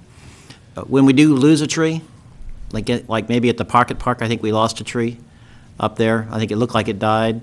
Where was that? Up at the Pocket Park on the S. Right. I believe we lost it. I think it's good practice if we do lose a tree to cut it down quick rather than leave it. Right. Just a comment. Uh-huh. Also, in terms of, my experience has been that steam cleaning, portable steam cleaning of sidewalks, it saves more water. It's like another level of water saving over pressure washing, and much more effective for things like gum, et cetera. So I was wondering if any consideration has been given to that kind of capital investment that would further conserve water for that cleaning purpose, as well as being more effective. Just a thought. Okay. I don't know if it's practical in our circumstances here, but certainly when I've been involved in property management, that's been my experience, for what it's worth. And then, when you're, Mr. Grant, you always provoke, ideas when you talk. I love it. When we wash the trolleys, any possibility of capturing that water? Yes. We actually have in our capital improvement plan an intention to put a water capturing system in, and Always looking for gray water sources. Right. For watering, biodegradable detergents, watering the trees, filtering it for the fountains, whatever. I'm just asked, that's all. I don't know if it's practical or not. But Sarzati Park lawn and water. Oh, the Sarzati water, yeah. It just occurred to me that initially our intention was to put it to the sewer system, because the cleanup is so expensive that, and it's the same thing, we're using the high pressure, low volume water. So I think the amount of water we would capture through a recycling system to go gray and then to get it somewhere we can use it would be difficult. We'd almost have to tanker it and move it there. Okay. But we'll take a look at that. Appreciate it. asking. Mhm. I was thinking you could water on the lawn. Wash the trolley on the lawn, yeah. there you go. Yeah. Pull out front, that would be excellent. Drive over and Everybody else is doing it, might as well, right? Have it be the kids. Yeah. Kids can water Yeah. on a hot day. Any other comments from Right, council? overspray and cool regarding them the off. staff report? By the playground at Libby Park. There we go. Councilmember Haney. Yeah, Greg, I was talking to Eileen Fay, the owner of Aquaflow, and we were talking about this in general, about water in the city, and one of the things she said is even if you just took a minute off of every one of your stations, that you'd have a substantial savings in water. And one thing that she brought up that I thought was pretty interesting is the Livy Bowl fountain and keeping it running.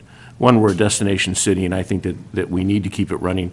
But she also stated that when you're out there in the middle of summer, there's this perception that because that water's there, that it's cooler.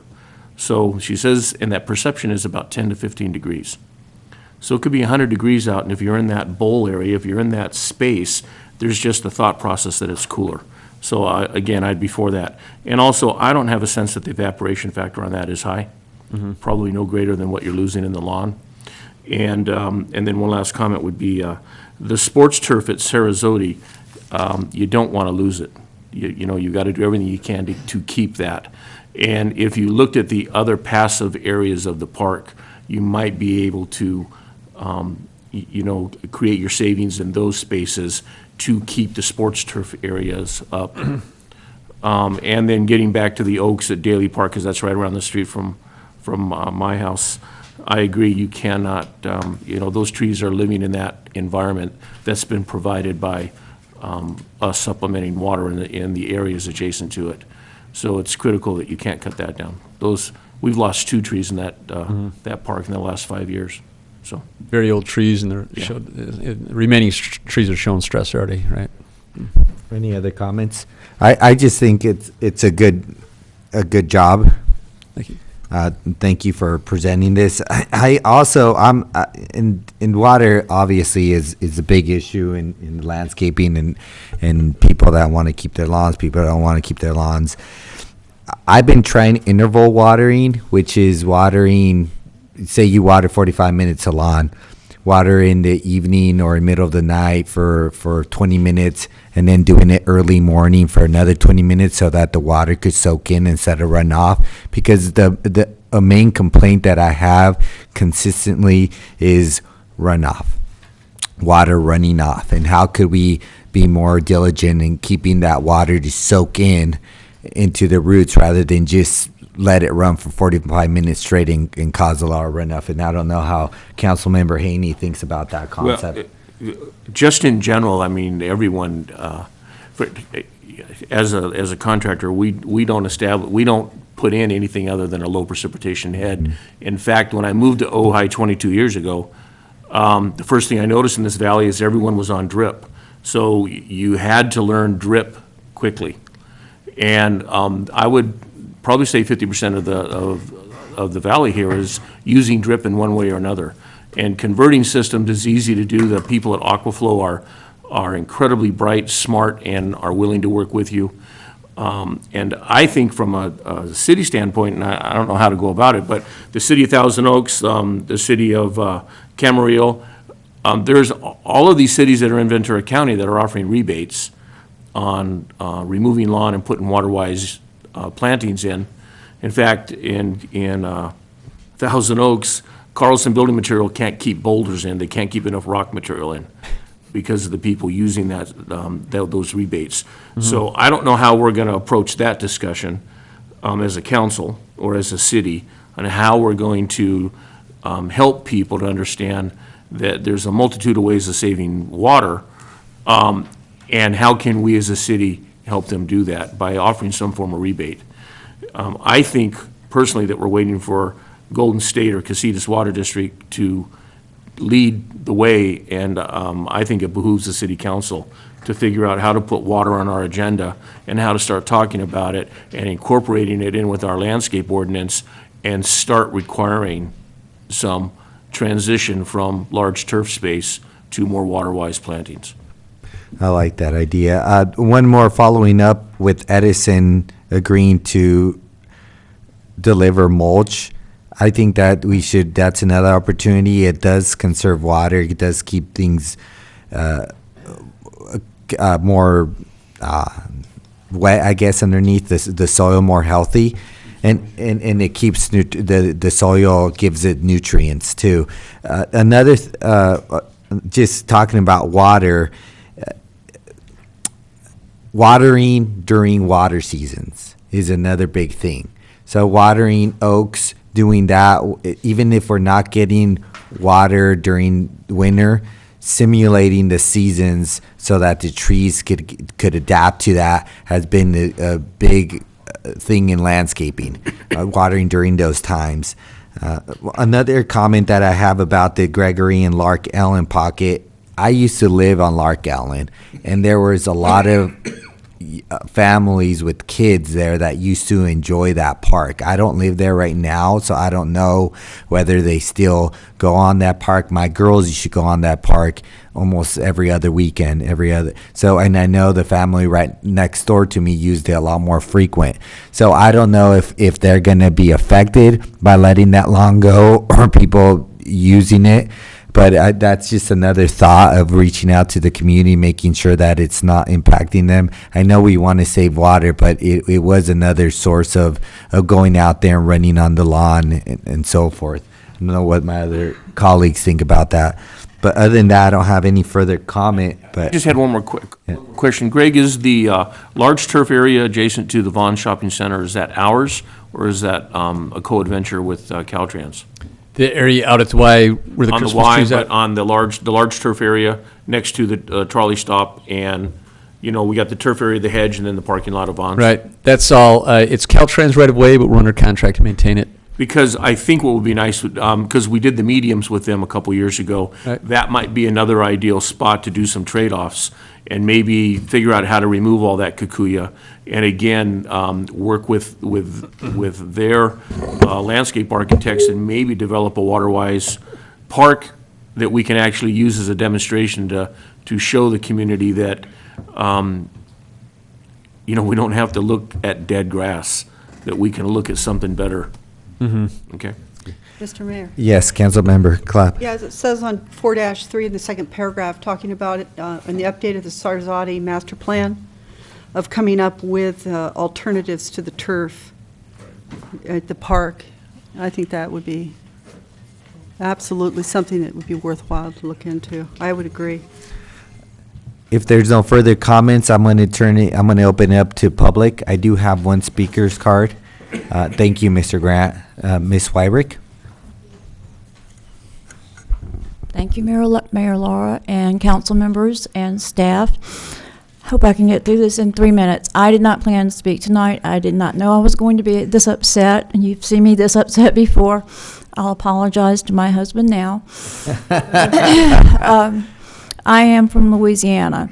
In Louisiana, we've got lots of rivers and bayous, and it rains all the time, and everything is green and beautiful. I am missing it very much. I know in Louisiana, the water in the Mississippi, by the time it reaches its delta, has been stepped on at least 15 times. I have heard that the water in Ojai has been stepped on once before it goes to the sanitation district. Or maybe after, I forget, doesn't matter. Doesn't matter, I'm not going to make sense because I'm too upset. So just bear with me. All of these things sound good, you know, all of these suggestions that you're trying to do. I have to tell you, been a second home member of this city for 10 years until a year and a half ago. I'm now a resident, and the city is looking bad, and this is a tourist city. It looks dirty. I mean, I'm just going to say it. It looks dirty. And I think there are other water resources out there that need to be investigated in terms of the water that goes to the sewage plant. Where does it go from there? I have been told that it goes into the steelhead trout habitat. What I'm asking is, does all of the water from the gutters and the kitchens and the flushing toilets go to the steelhead trout habitat?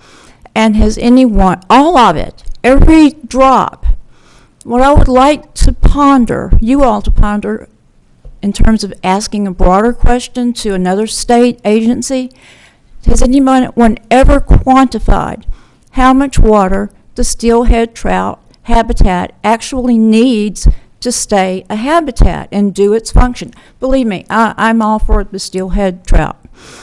But somebody needs to ask these questions because there are millions and millions and millions of gallons of water that are being put into some form of gray usage in this habitat. And I think, you know, my husband and I have talked many times about, gosh, wouldn't it be nice if we could put a pipeline from Louisiana to California and get all this good water here? But, you know, I don't know how to raise that kind of money. So I am saying there seems to be a real local place here that has a whole bunch of water that could be used to save the oak trees and to wash down the streets and, you know, clean the windows and make Ojai look like Ojai is supposed to look, so Ojai can still get these tourist dollars coming in.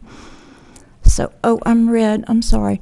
Okay, anyway, I'm just putting it out there. It exists, the water is there. Somebody in this room knows how to ask the right person the right question to find out how we can get some of this gray water and use it. Mr. Mayor. Good Does question. that make sense? Yes, you did. Yay. Mr. Great. Mayor. Yes, Councilmember Clark. Mrs. Wyrick, it's the federal government mandates, and the California Fish and Game, I believe, mandate how much water has to be taken for the steelhead. So that's out of control of the local government entities. What I'm asking is, what is that amount? Because Oh, it's all going there, every Call drop. Casitas Municipal Water District, they can tell you.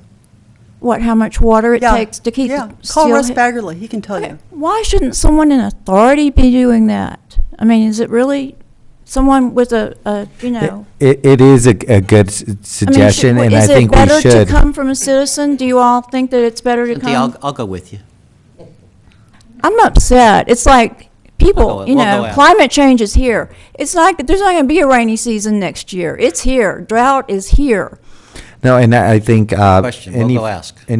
Yeah, and I think we should follow up. I think that's actually a good suggestion, is following up and seeing how much water, and if there's extra water available for us, gray water, to water our trees. And because Our public trees our is what public I'm- trees, our public yeah, trees, because yes. the gray water actually does help the soil better and does help, course. yeah. Of course. Okay. Thank you. All right. You're Great. welcome. Thank you. And Mr. Grant, yes. I'll just say briefly that I think there's two issues there. One is that the steelhead, the water has to reach a certain level in the river before it's diverted down the channel. So I think they had one day really quickly back in the fall, one of those storms where they had a little bit of water that went to the Lake Casitas, but barely anything all year long. So a lot of water doesn't go there; it goes downstream. So that's one issue. Then the other part about the gray water is down the treatment plant that OVSD runs down at the base of the grade. Well, the trick would be to get that water back up here. So you'd have to have a pipeline. I think that would be the challenge. But certainly, everybody's thinking more seriously about that nowadays. Yeah. Well, I was just thinking with treating the trees, the ones that are struggling, if we could invest in tanking some of those waters and having Ojai Tree Committee, I don't know what they're called, bring them up and actually water the struggling trees. I mean, that could be an option. Using the water from OVSD? Yeah, OVSD, extra water they have. So that's what I was thinking, because gray water is good for plants, shrubs, etc. I mean, a lot of people are converting even their laundry washer and redirecting the gray water to the plants because it's really good for them. Any other comments from the public? One last quick one, too, is that Casitas Municipal Water District, Lake Casitas, is just at 50%. So they're about ready to put those triggers in place that'll be tiers to kind of reduce water use, right? They've got a lot of options on how they handle that, but once they hit 50%, they have to start implementing those. Okay, great. Well, thank you. Yes, I had a hand up. Yes, come up. Ms. Epstein, right? Yes. My name is Linda Epstein Clark. I live at 520 Buckboard. And good evening. I don't know much about the public water issue, except that we are in a drought, and I don't believe that it will be raining hard next year. So I don't think that we can anticipate having water. We were playing tennis on Sunday morning at 8:30, and a crew from the Ojai Valley Athletic Club was there using hard sprayers and forcing the people who were on the courts, ourselves and others, to get off the courts because those courts needed to be sprayed down in anticipation for the Ojai tennis event, which will be in a couple of weeks.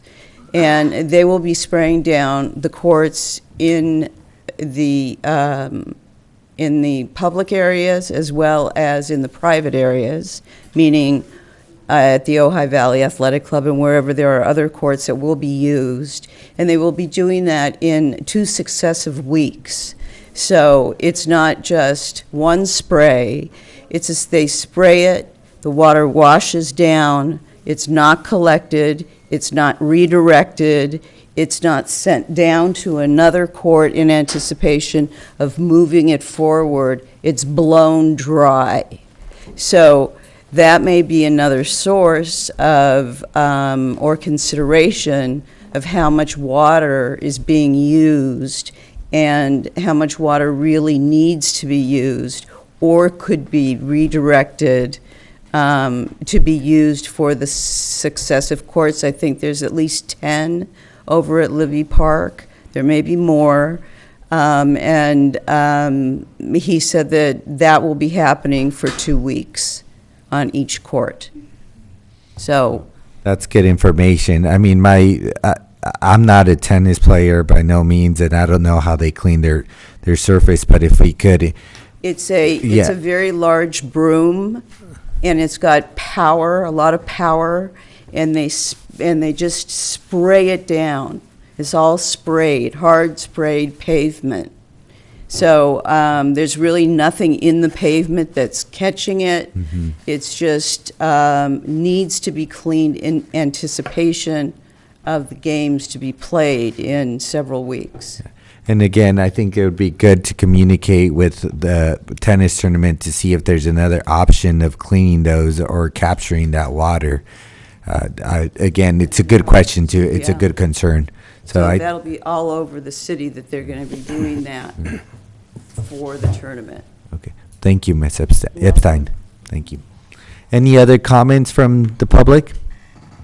No, I'll turn it back to council and see if they have any other recommendations for Mr. Grant or any further discussion. Mr. Mayor, I don't have any further recommendation to Mr. Grant. I think what he's proposing here is fine. I just want to point out that once again, one of the things that I've raised in the past is that the vast majority of the water in California comes from the snowpack from the Sierra Nevada mountains, and 97% of that water goes right out underneath the San Francisco, underneath the Golden Gate Bridge.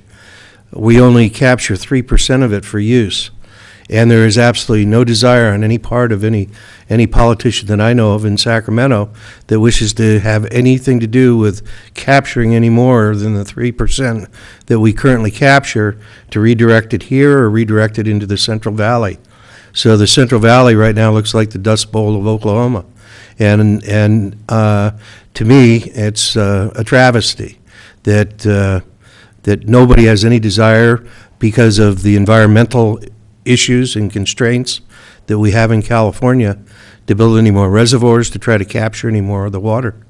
And unfortunately, at a time when everything is down now and the snowpack is down, that 3% of the water becomes less, and it's going to make it a lot worse for us.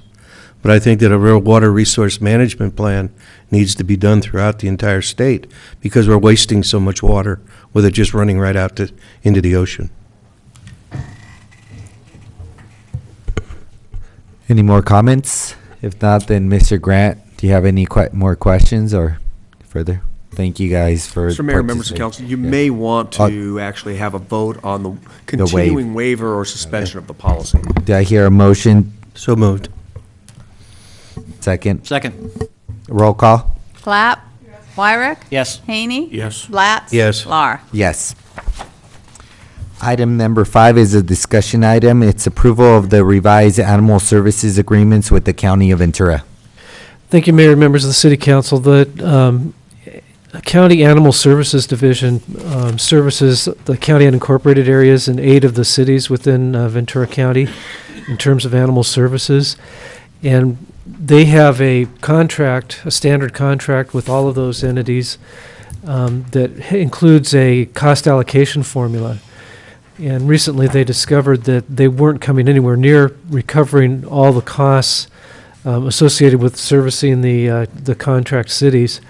And so they've come forward with a revised contract that changes the formula. As it turns out, and there was a discussion of several formulas, as it turns out the formula that they settled on for this year actually results in a slight reduction in the amount that we would have to pay based on the estimate, which is based on the level of activity that we've had over the past several years. So we're recommending that we go ahead and approve the contract as it's written for this year. I would say, however, though, a number of cities are being hit very hard, and there's a lot of pressure on Animal Services Division to change the formula potentially So I don't think, this is probably good for this coming year, but maybe not for the year after that, because I think there are going to be more discussions. Also, in addition to providing a cost allocation formula, there's also the ability to elect a variety of different levels of service. And my recommendation is that we just stick with the current level of service until we have more certainty about what the formula is going to be, rather than making a switch this year and making a switch next year. So the recommendation are to approve the animal services contract for next fiscal year and to request continuation of the current level of services. Any questions from council? Two quick questions. The definition of Ojai Valley for the animal services officer, is that the traditional definition of the Ojai Valley that animal service officer is assigned to? In other words, does it sort of end before going down into Oakview, or does it include all the way down to Casita Springs? I'm actually not 100% sure. I would suspect it's slightly larger, that it does go down to Oakview and up to the Upper Valley. Yeah, I was wondering how far east, Upper Ojai, that kind of thing. I'm not 100% sure. Okay. And then the other statement about not eligible to have the county conduct animal nuisance hearings, in adopting this contract in no way suspends the code we have on the books. That's correct. So we can still do that kind of thing on our own. Okay. Any other questions? I don't have any questions. I just want to make some comments. That fortunately for me, I attended the Ventura County Animal Control Association Commission. My first meeting, and I thought it was interesting. I thought that's what I was going to hear, how they were going to go about doing this, and it was already done. So, which was fine with me, but what was interesting was this contract hasn't been revised in 31 years. That's what it was shocking. 31 years, it was like, wow. And then, so they've gone about it. The county is obviously looking at money, just like everyone else is. And then the second thing was, and they made it pretty clear, is if a city's trying to start up their own animal shelter program or animal control center, they said, give the city of Santa Paula a call, because they've done it, they've opted out, and they're in the struggles.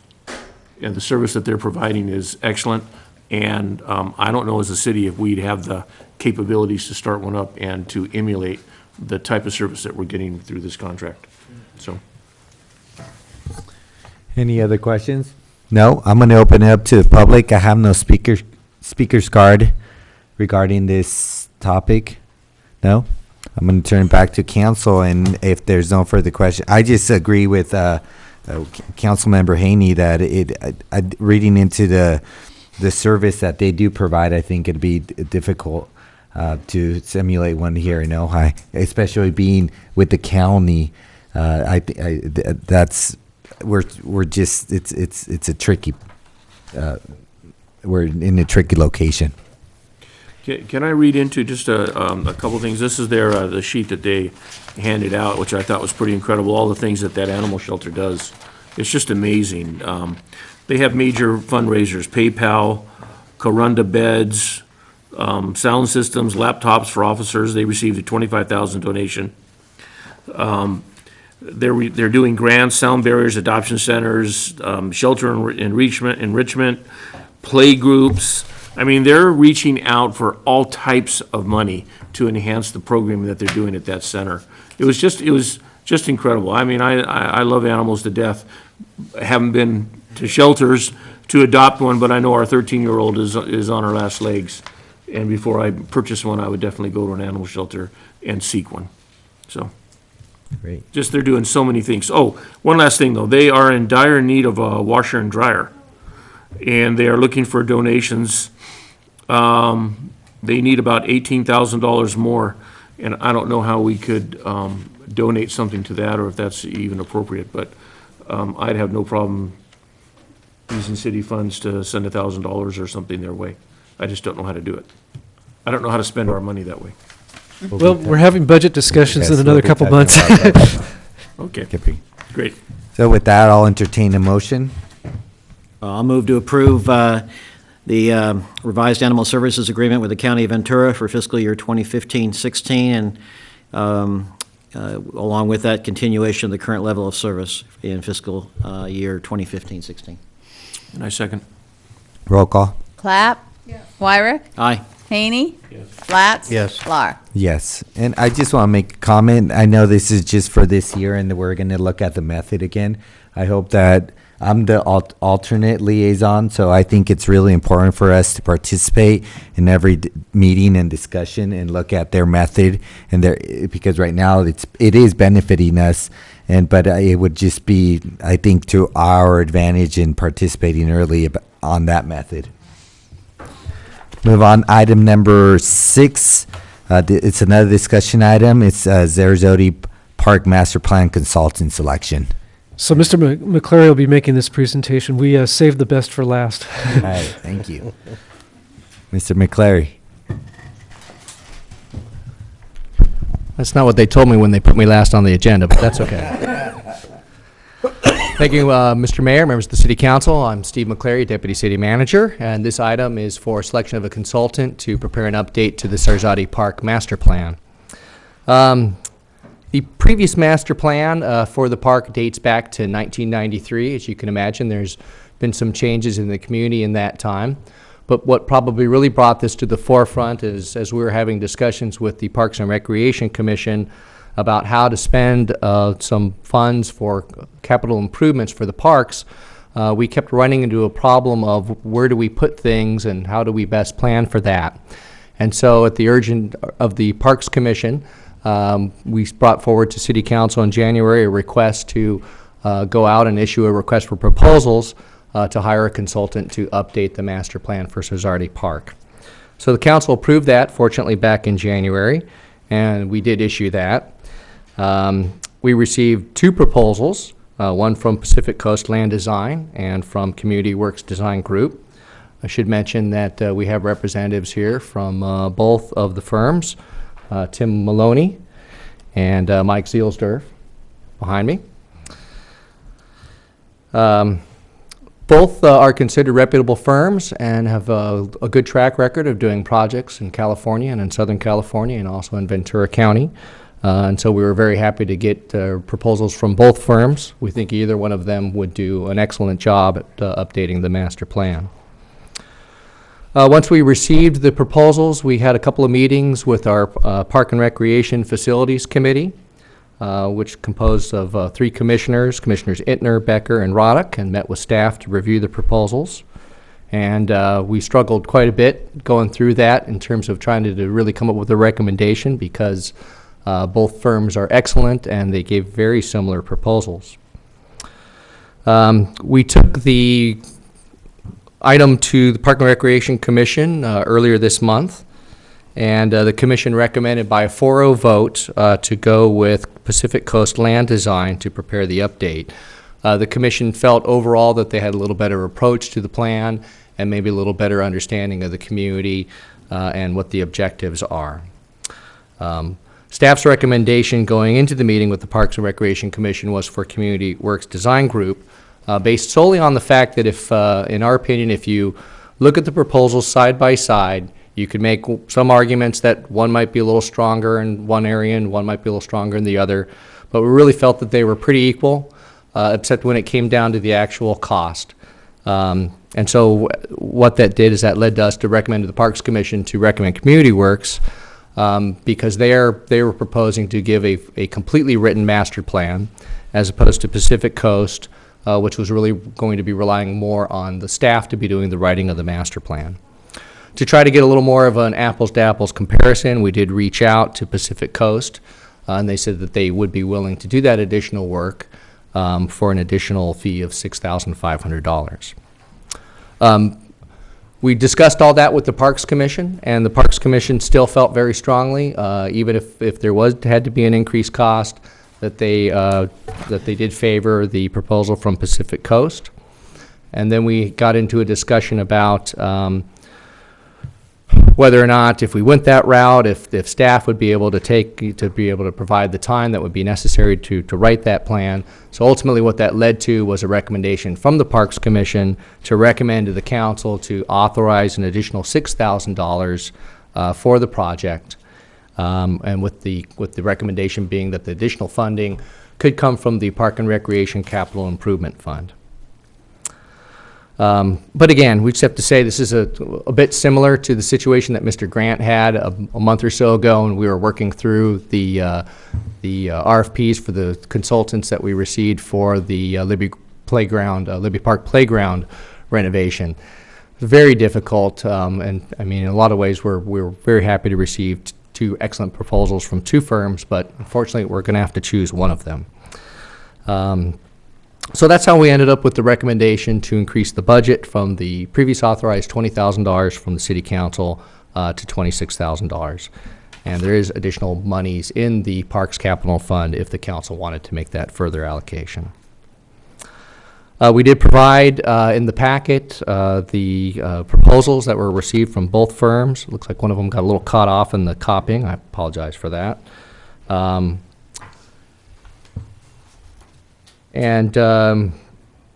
other thing that I should mention, we've had a lot of discussion about water use and conservation and efficiency.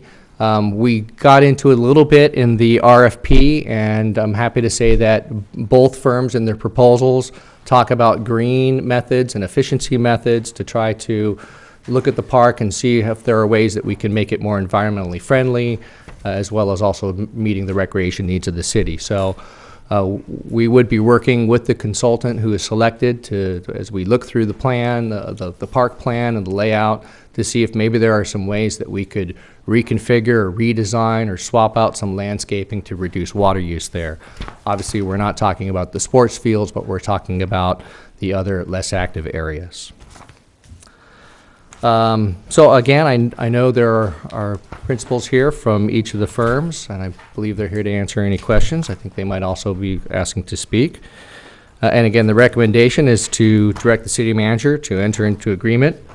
We're recommending Pacific Coast Land Development for an amount not to exceed $26,000 to prepare the update to the Sarzati Park Master Plan, and further recommending that City Council increase the appropriation for the project from the previously allocated $20,000 up to $26,000, with these additional $6,000 coming from the Parks Capital Fund. And yeah, there is a bit of there's a $500 difference there in terms of what Pacific Coast was proposing to do the work for and what we're recommending to be authorized, and we would be, if they're chosen, we would sit down and negotiate the difference on that cost. Be happy to answer any questions. Yes, and any questions from council? Council member Wyrick? Well, yeah, that's what I guess we call a pregnant question. Where you're talking about would negotiate, and they're here. I don't. What you're saying is to approve 26,000, and then you would try to negotiate the 500. Correct. We would either see if they would be willing to drop their price, or if there was something else that perhaps we could eliminate or reduce as part of the project proposal. Okay. Because I am very sensitive to the issue of staff time, which is not in full supply. Yeah, City Manager and I did discuss that as part of the recommendation, and we both felt that we were much more comfortable going forward with something that recommended spending a little more money as opposed to trying to find a little bit more staff time to work on something. I fully agree, fully support that. Timeline, I'm sorry, it's in here. I just haven't found it yet, what the timeline for this project was in terms of completion? So it got a little bit cut off here on the one, but essentially they're looking to wrap up by, I would say by August of this year, July or August. So thank you. And I think they were both within a week or so on their timeline. So that would be a reasonable expectation. We'd get it done by early summer. Any other questions? No. I did have a question regarding because they're going to be looking at the Zarzoti as a whole, but also look at other parks just to see if there might be a different activity that's better in another park. And we are doing the community build park in Libby Park. Is there going to be collaboration between those two ideas, or community input, or is it a completely new community input forum? What our plan is to ask the consultants to, of course, focus on Sarzati Park, but they're going to be taking a lot of community input. So as part of that, there may be that we hear that folks really want item A, And what we're going to be asking the consultant to do is to tell us, you know, is Sarzati the location for that? And then if it is location for that, where would it best be situated, or how could we best realign the park? But we will be asking them if there are things that are definitely identified as wanted by the community. If they don't fit in Sarzati Park, we're going to be asking them to tell us that. So we would hopefully at the end of this come out with a list of not only a redesigned master plan for Sarzati and identifying certain components that we could put there, but I think we would also have an idea of here are a wish list of other items that the committee would like to see that would not be best suited in Sarzati Park. So that might then lead to some discussion down the road on if we're going to fund those improvements, put those improvements in. If Sarzati Park's not the right location, then where would that be? Okay. So that is something that we would get ancillary as part of this. Anybody else with questions? I have a question. Steve, why did you guys recommend Community Works Design Group? What was your Well, like I said, basis of that? Yeah, I'd be happy to. Really, we were trying to make as much of an apples to apples comparison, and I read through these proposals several times, and I'd read the one and I'd go, gosh, I really like that proposal. I really like that firm. And then I'd read the next one and I'd go, gosh, I really like that proposal. I really like that firm. So at the end of the day, the only real difference in terms of our analysis that we saw was Community Works was offering to give us the fully completed written plan for the 20,000 budget, and with Pacific Coast, they were going to be relying on staff to do a lot of the actual writing of the components that go into the master plan. So that was the big difference there, and that's why staff made the recommendation of Community Works when we went to Parks Commission. So I just want to clarify. So Community Works Design was going to provide the whole package, all the writing, all of the public outreach. That's correct. They were doing everything for 20,000. That's correct. And then and then Pacific Coast Land Design came in at 26. They came in. I'm sorry. I'm just saying. I think this is what I'm hearing is they came in at 20,000 if city staff was willing to do $6,000 worth of work, and then we came back and said, well, you know what? Why don't we up this contract to $26,000? Yeah. The question was if staff doesn't do the work and it's done by the consultant, what would that fee be? And so that's how we got that additional And cost of apples to apples, you 65. felt comfortable with either one? Absolutely. We are fully confident that either firm could do an excellent job. The Parks Commission, again, they felt that Pacific Coast was a little bit better. They felt they were maybe going to be a little bit more responsive to the community and had a little better understanding of what the project was. Okay. I'm going to open it up to thank you, Steve. I'm going to open it up to public and see if there's any public input. No, yes, Mr. Ike. Scott Iker. Good evening, council and staff. I'm Scott Iker, 501 Park Road, directly across from Sarzoti Park. Does this plan, and I haven't read either one of them, do they include options for changing the lighting? And do they address the issue of gophers? And it sounds maybe kind of humorous, but in the area away from the sport fields behind the gym, the gophers are having a wonderful time. And there are some real, truly leg-breaking, ankle-breaking holes that are being formed there, and they're being formed primarily once the lawn is watered. And I mean, some of them are this deep. So that's something I think needs to be addressed, as well as the lighting, which is pretty glary and probably not in accordance right now with our lighting ordinance. I didn't see anything about the gophers in there, which is a great point. But in terms of lighting, I did think about suggestions. I think both.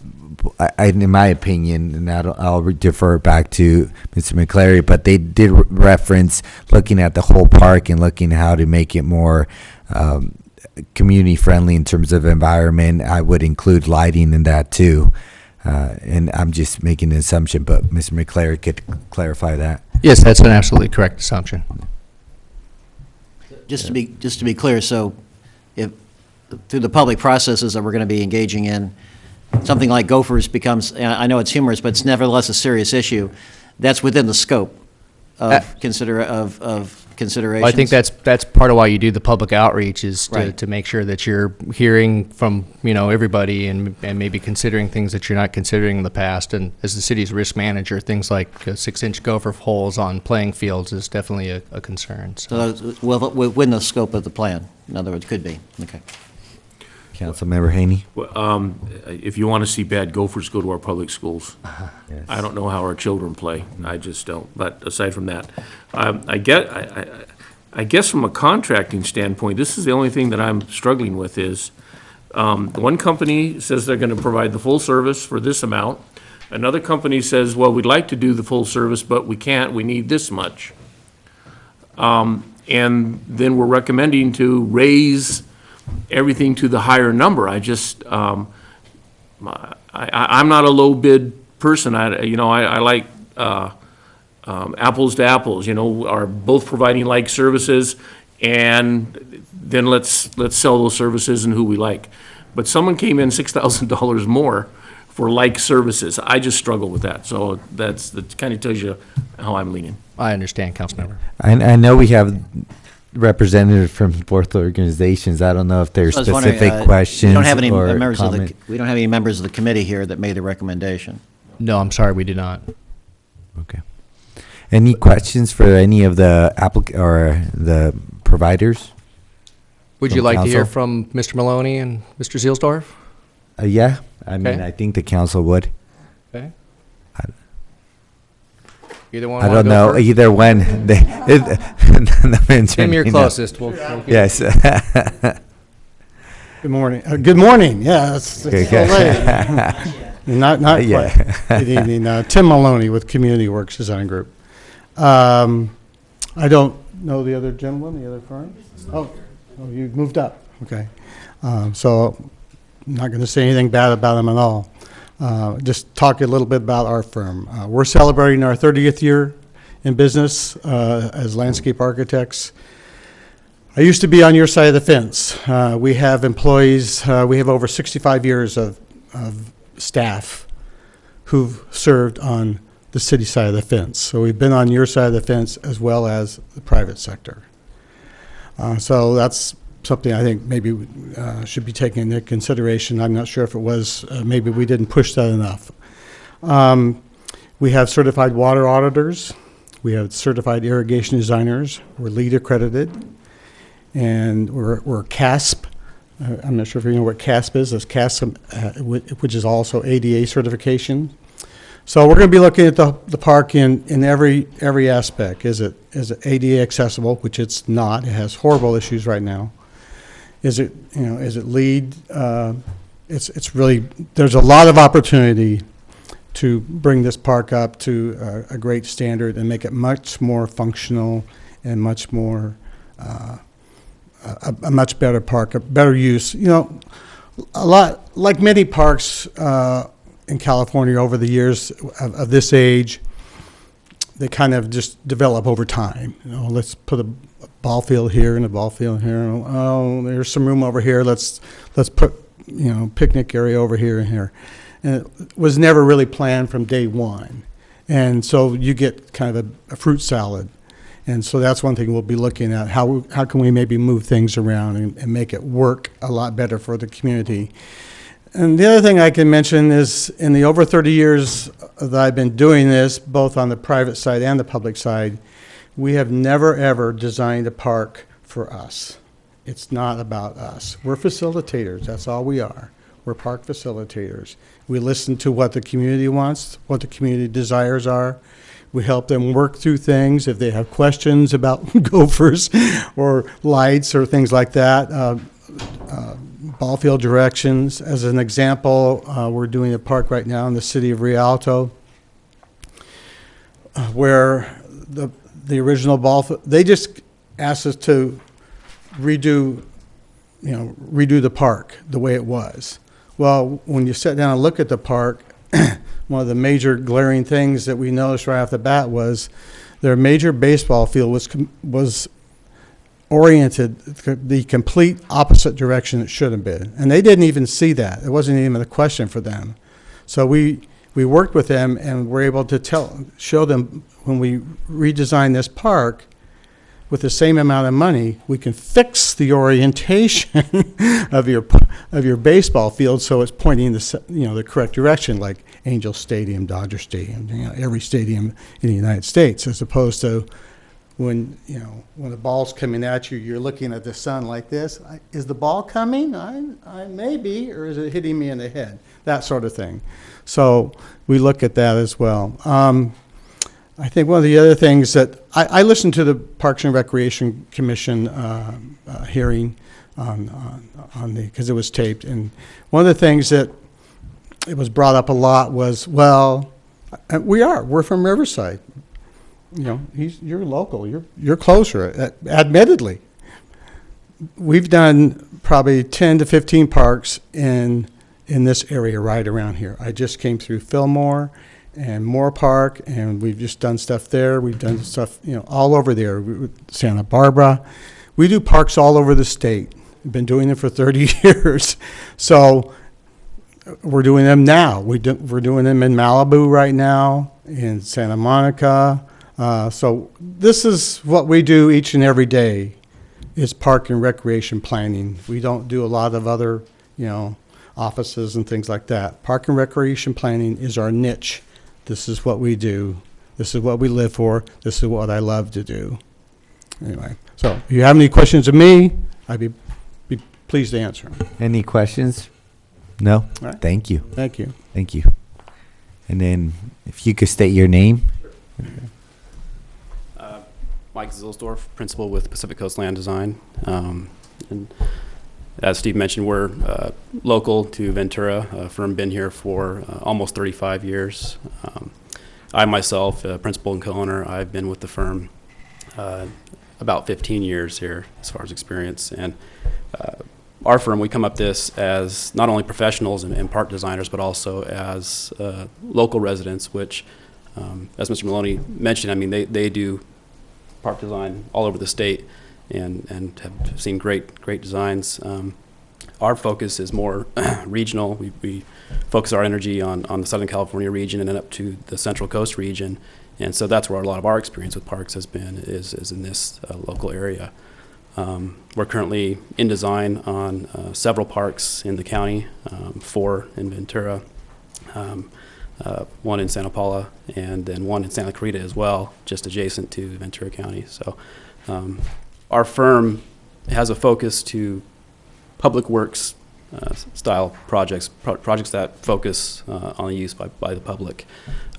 So in addition to the park and recreation planning, we're also heavily keyed into the technical aspects of projects that need to focus on water savings and rehabilitation to meet some of the current water standards that are coming to us now.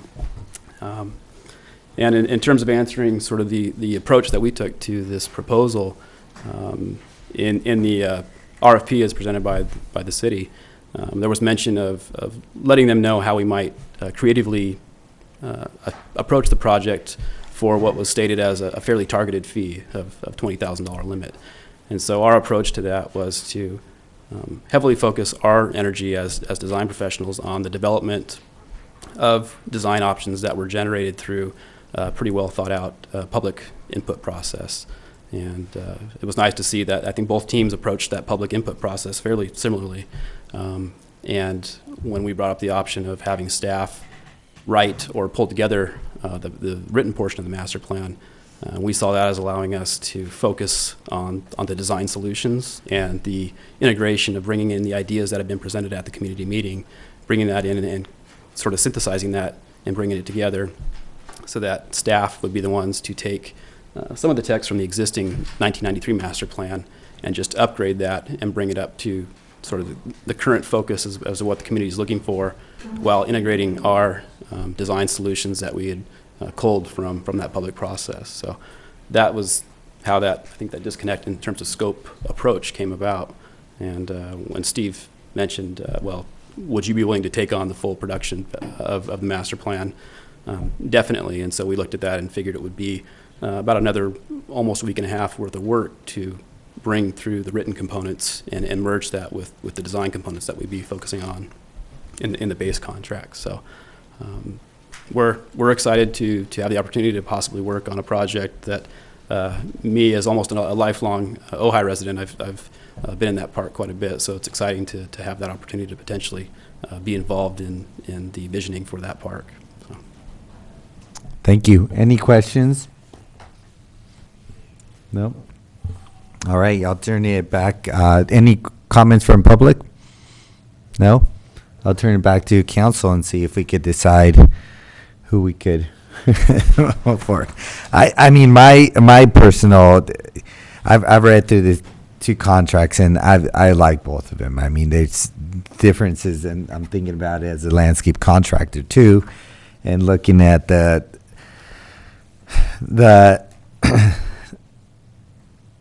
how much it's going to be to develop both master plans. I do agree with the commission in terms of maybe to have a better understanding of what the community might be. I don't disagree that 30 years of experience doing it across the state disqualifies you in understanding the community, and it shows your track record also. And it's really difficult to make this decision.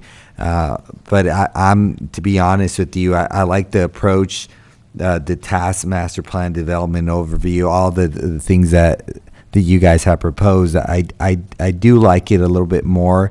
I know it's going to be a little bit more money. I don't know how you feel about only limiting no more than $26,000. I know that's $500 give or take. I mean, you guys said it was $6,500 more to do the master plan. We are only giving you $6,000.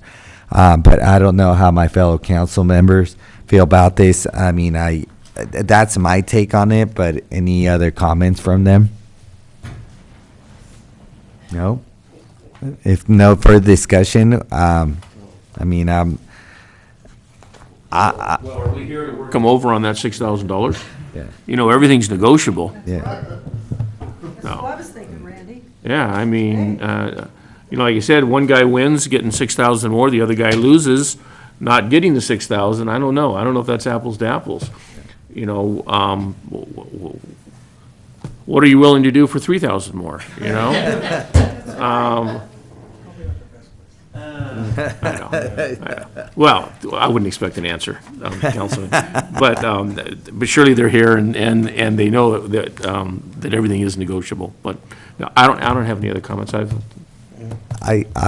if no one else is willing to make a motion, I am. No?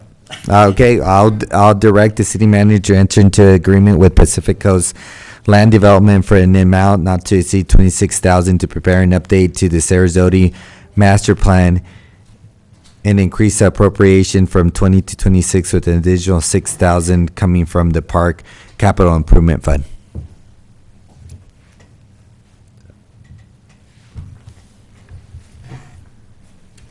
No. Dies for lack of a second. Okay. Anybody else want motion? I will make a motion that we approve the contract as presented by Community Works Design Group in the amount of $20,000. I second it. Any further discussion? Roll call. Clap. Want me to come back to you? Again. More discussion. I'd like discussion before. I'm a local supporter, and I have a very difficult time not supporting a local business. For that reason, no. Wyrick? Yes. Haney? Yes. Blatz? Yes. Laura? No. Passes 3-2. All right. We look forward to a master plan. Thank you. Thank you both. It was really hard. That was for $26,000.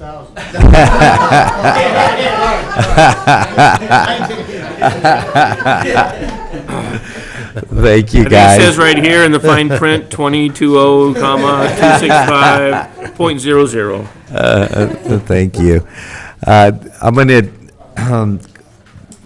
recess as the city council and convene as Ojai Redevelopment Successor Agency. And I will entertain a motion. There's no for the consent calendar? Yeah. I move to approve the consent calendar. Is there a second? And I'll second it. Roll call.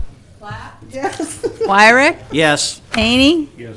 Blatz? Yes. Laura? Yes. And I will close as the Ojai Redevelopment Successor Agency and reconvene as a city council. And before we go into closed session, I will ask to see if there's any reports from the council members. I have an issue Yes, I Councilmember want to bring Weber. up. I want to bring up something that's been bothering me for a while, and I'm going to express my opinion about what I think should be done about it, and take a few minutes to do so. I'm going to pass out basically a statement that I drafted, which I made plenty of copies for, including people, there's enough, for the people, and I just want to launch into it.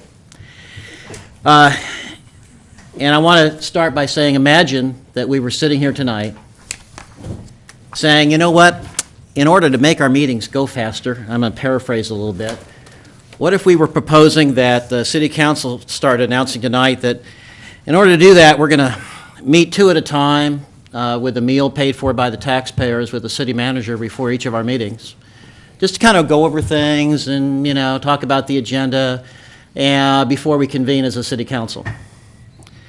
I think there'd be quite an outcry about that in terms of the public. I think that would be pointed out, that the public would point out that practice violates the very first City of Ojai value that's included on the back of every single packet, which states that we will conduct our business in public so that citizens can easily understand our processes and policies. I think all of us agree that starting a practice of 2 of us at a time, meeting with the city manager at a meal paid for by taxpayers just before each city council meeting would not be a good idea. And yet that's exactly what's happening with the Planning Commission. And I'm not blaming anybody right now here. It's been a practice for a while. And it bothers me, and I want to bring it out in the open as an issue. Today, for example, today, the planning commissioners were asked to come 3 at a time to meals paid for by the taxpayer, meeting with the community development director to go over agenda items prior to the planning commission meeting. I just don't think it's an issue that is a good practice. Even if it's not a Brown Act problem in terms of serial meetings, it kind of takes on that appearance.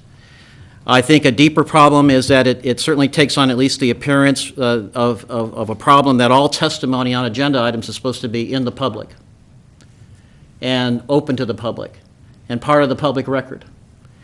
And it's hard to see how assurances can be given that this rule is being strictly adhered to with this pre-meeting practice. And therefore, I think this is a policy question, it's a management question. We're talking about us as we're the appointing authority for the Planning Commission and all commissions and all board and the board. We're the managers. We are the ones responsible. This is not a matter of the city manager, because these are people that we directly appoint and serve at our pleasure.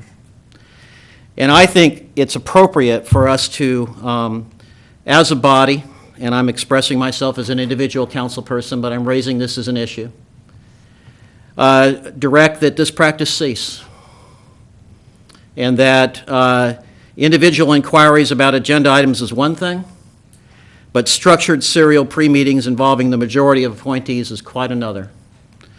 And I think I'd like to solicit support for this practice to cease immediately from the rest of the council. And I want to be sensitive to that issue and concern, but again, I'm going to, because it was an agenda side I want to make sure that we can't take any action, and I'll confirm with. I want to point out something. Yeah.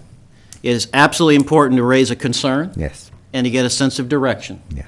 So that's why I want to make sure that. This is a management issue, not a matter of policy of the city. It's a matter of management policy that we are directly responsible for managing Commissioner protocol. That's our responsibility. And I agree with that. I just want to make sure that we're going with the rules of conducting a meeting and agendizing so that we have the benefit of the public being here. And I'll refer back to the city attorney for any. Mr. Mayor, members of council, that does implicate the Brown Act because it is not on the agenda.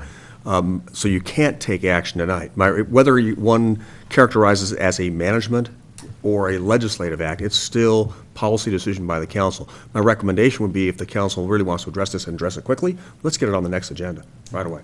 And I agree with Councilmember Wyrick's comments. And even though it might not be a violation of Brown Act, I'm concerned, and I would like it to be agendized in the next packet. Should be a very quick agenda item. Yeah. So it'd be, and I don't know, fellow colleagues, if they'd like it to be agendized too. But I know we can't really discuss it right now, but I know it has been a practice for a long time. I would agree. I think it should be on our next agenda. So, so can we include, because we're talking about how commissions conduct themselves, that we discuss all commissions and how all officers of these commissions conduct themselves? Absolutely. I want it to be an open debate and honest discussion about how anyone who sits on a commission for the city of Ojai conducts themselves inside and outside of this room. And then furthermore, if we could alert all the commissions and board members of this topic, like as soon as possible. Yeah, we can do that. Tomorrow.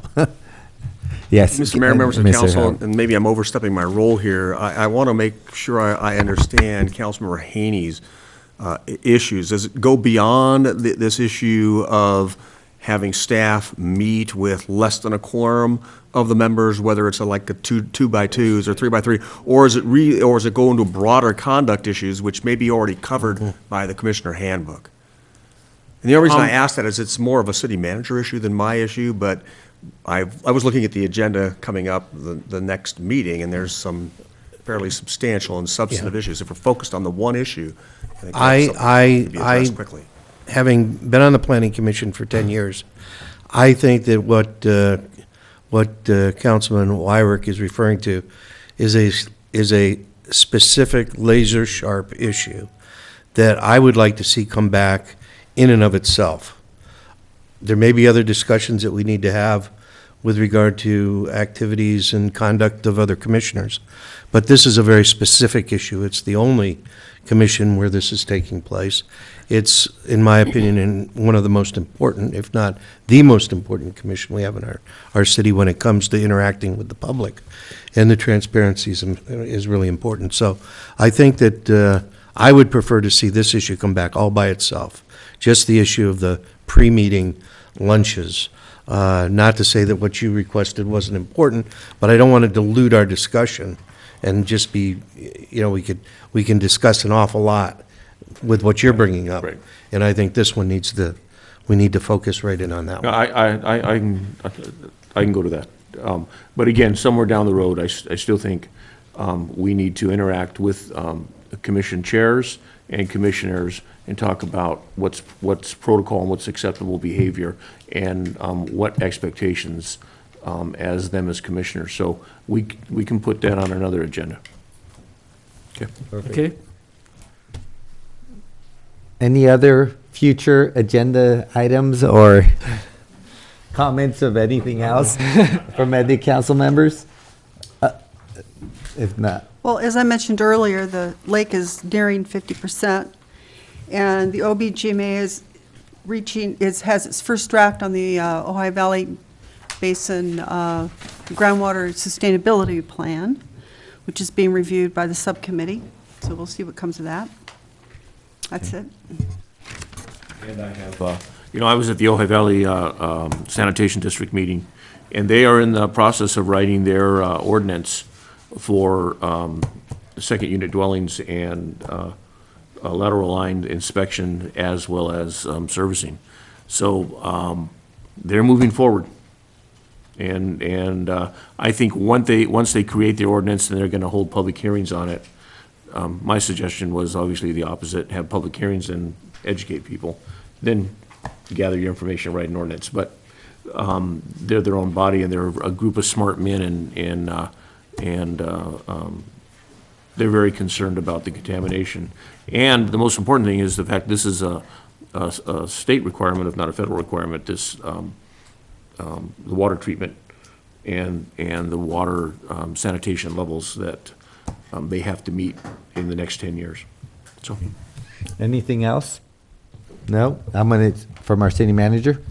I just wanted to mention that Pixie. April is Pixie Month.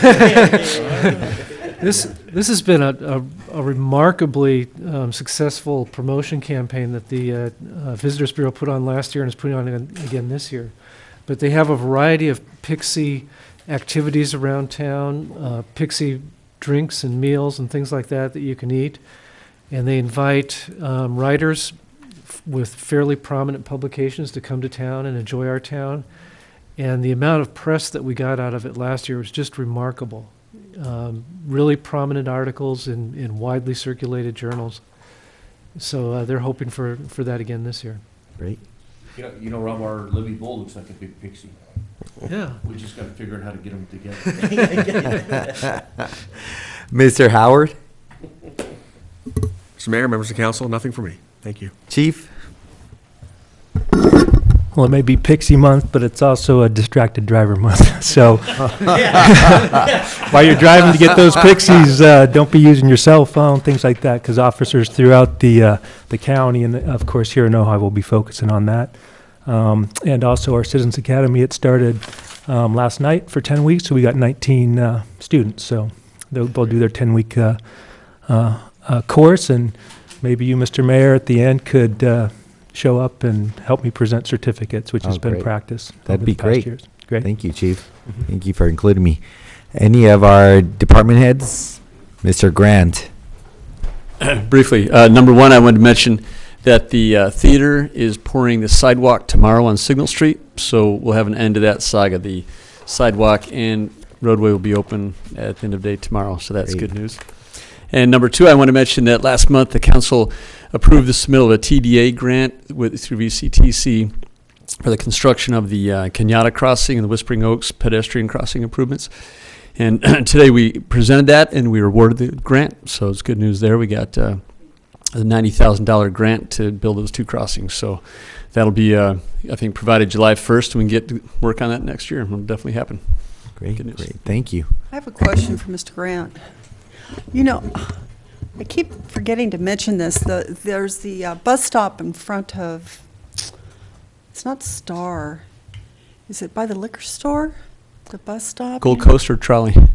Trolley. The Trolley, yeah, right in front of the Bank of America. In front of the Bank of Okay. America. Is there a way to get a shade structure over that? We've got a grant request in for that as well. Excellent. Haven't I heard yet. figured you. I Okay. call you the grant man. The grant man. Holds the shade. Anybody else? Mr. McClary? That's okay. I'll just mention three quick things. One, we're putting the final touches on the next activity guide coming out for the recreation. So that'll be our summer issue. That'll be coming out at the end of the month. We're also getting ready for, we're going to be having our second annual Recreation Department open house. It's going to be Saturday, May 16th at Sarzati Park. And then also as a general announcement, I want to let you know that we're going to be conducting an emergency operations drill and exercise at the end of the month. Great. Thank you. Ms. Wyrick, is this something quick? Yes. I'll be very brief. When I spoke before, it was extemporaneously. I did not collect my thoughts before I spoke. I believe that the problem that California is having, or maybe the whole country is having, is wildlife and fisheries. Am I correct, Mr. Blatz? Is that Yep. is that why only 3% of the water stays in California and the rest goes under the Golden Gate? Well, it's not just that, there's no capturing of the water. And the diversion from Northern California into the Central Valley is being restricted because of certain species that the turbines that would cause it to come down to the Central would cause some problems with those endangered species. Well, I believe our problem locally with the Ojai Valley and capturing the water once it's been cleaned up a little bit and would be suitable for trees is under wildlife and fisheries. That flew out of my head before. And also, I would just ask you all to think outside of the box. I mean, this is Ojai. You are the little lion that roared. Ojai is so amazing and does so many things ahead of everybody else in California, and such a reason to be, very aggressive about not taking action on this drought issue, not just finding ways to live with it, and deal with it. I mean, trees have to have water, but birds have to have water. We're going to lose, we got amazing birds here. And if there's no water in the ground and no water being put on these old oak trees, birds are going to go to Louisiana, where they're always welcome. But, it's just, I'm just asking you all to embrace it. I'm not asking for guerrilla action yet, but I'm asking you to embrace this problem a little more aggressively and get some quantitative numbers, get the facts on it, and try to get some of this water that has been sanitized in a tanker truck and back up here and put on our public trees and whatnot. Mm-hmm. Okay, thank you. Thank you. Anybody else? No? Miss? All right, great. With that, I'm gonna close, or I'm gonna recess to close session. We will be talking about performance evaluation for city manager and public employment with the city attorney. Thank you. Yeah.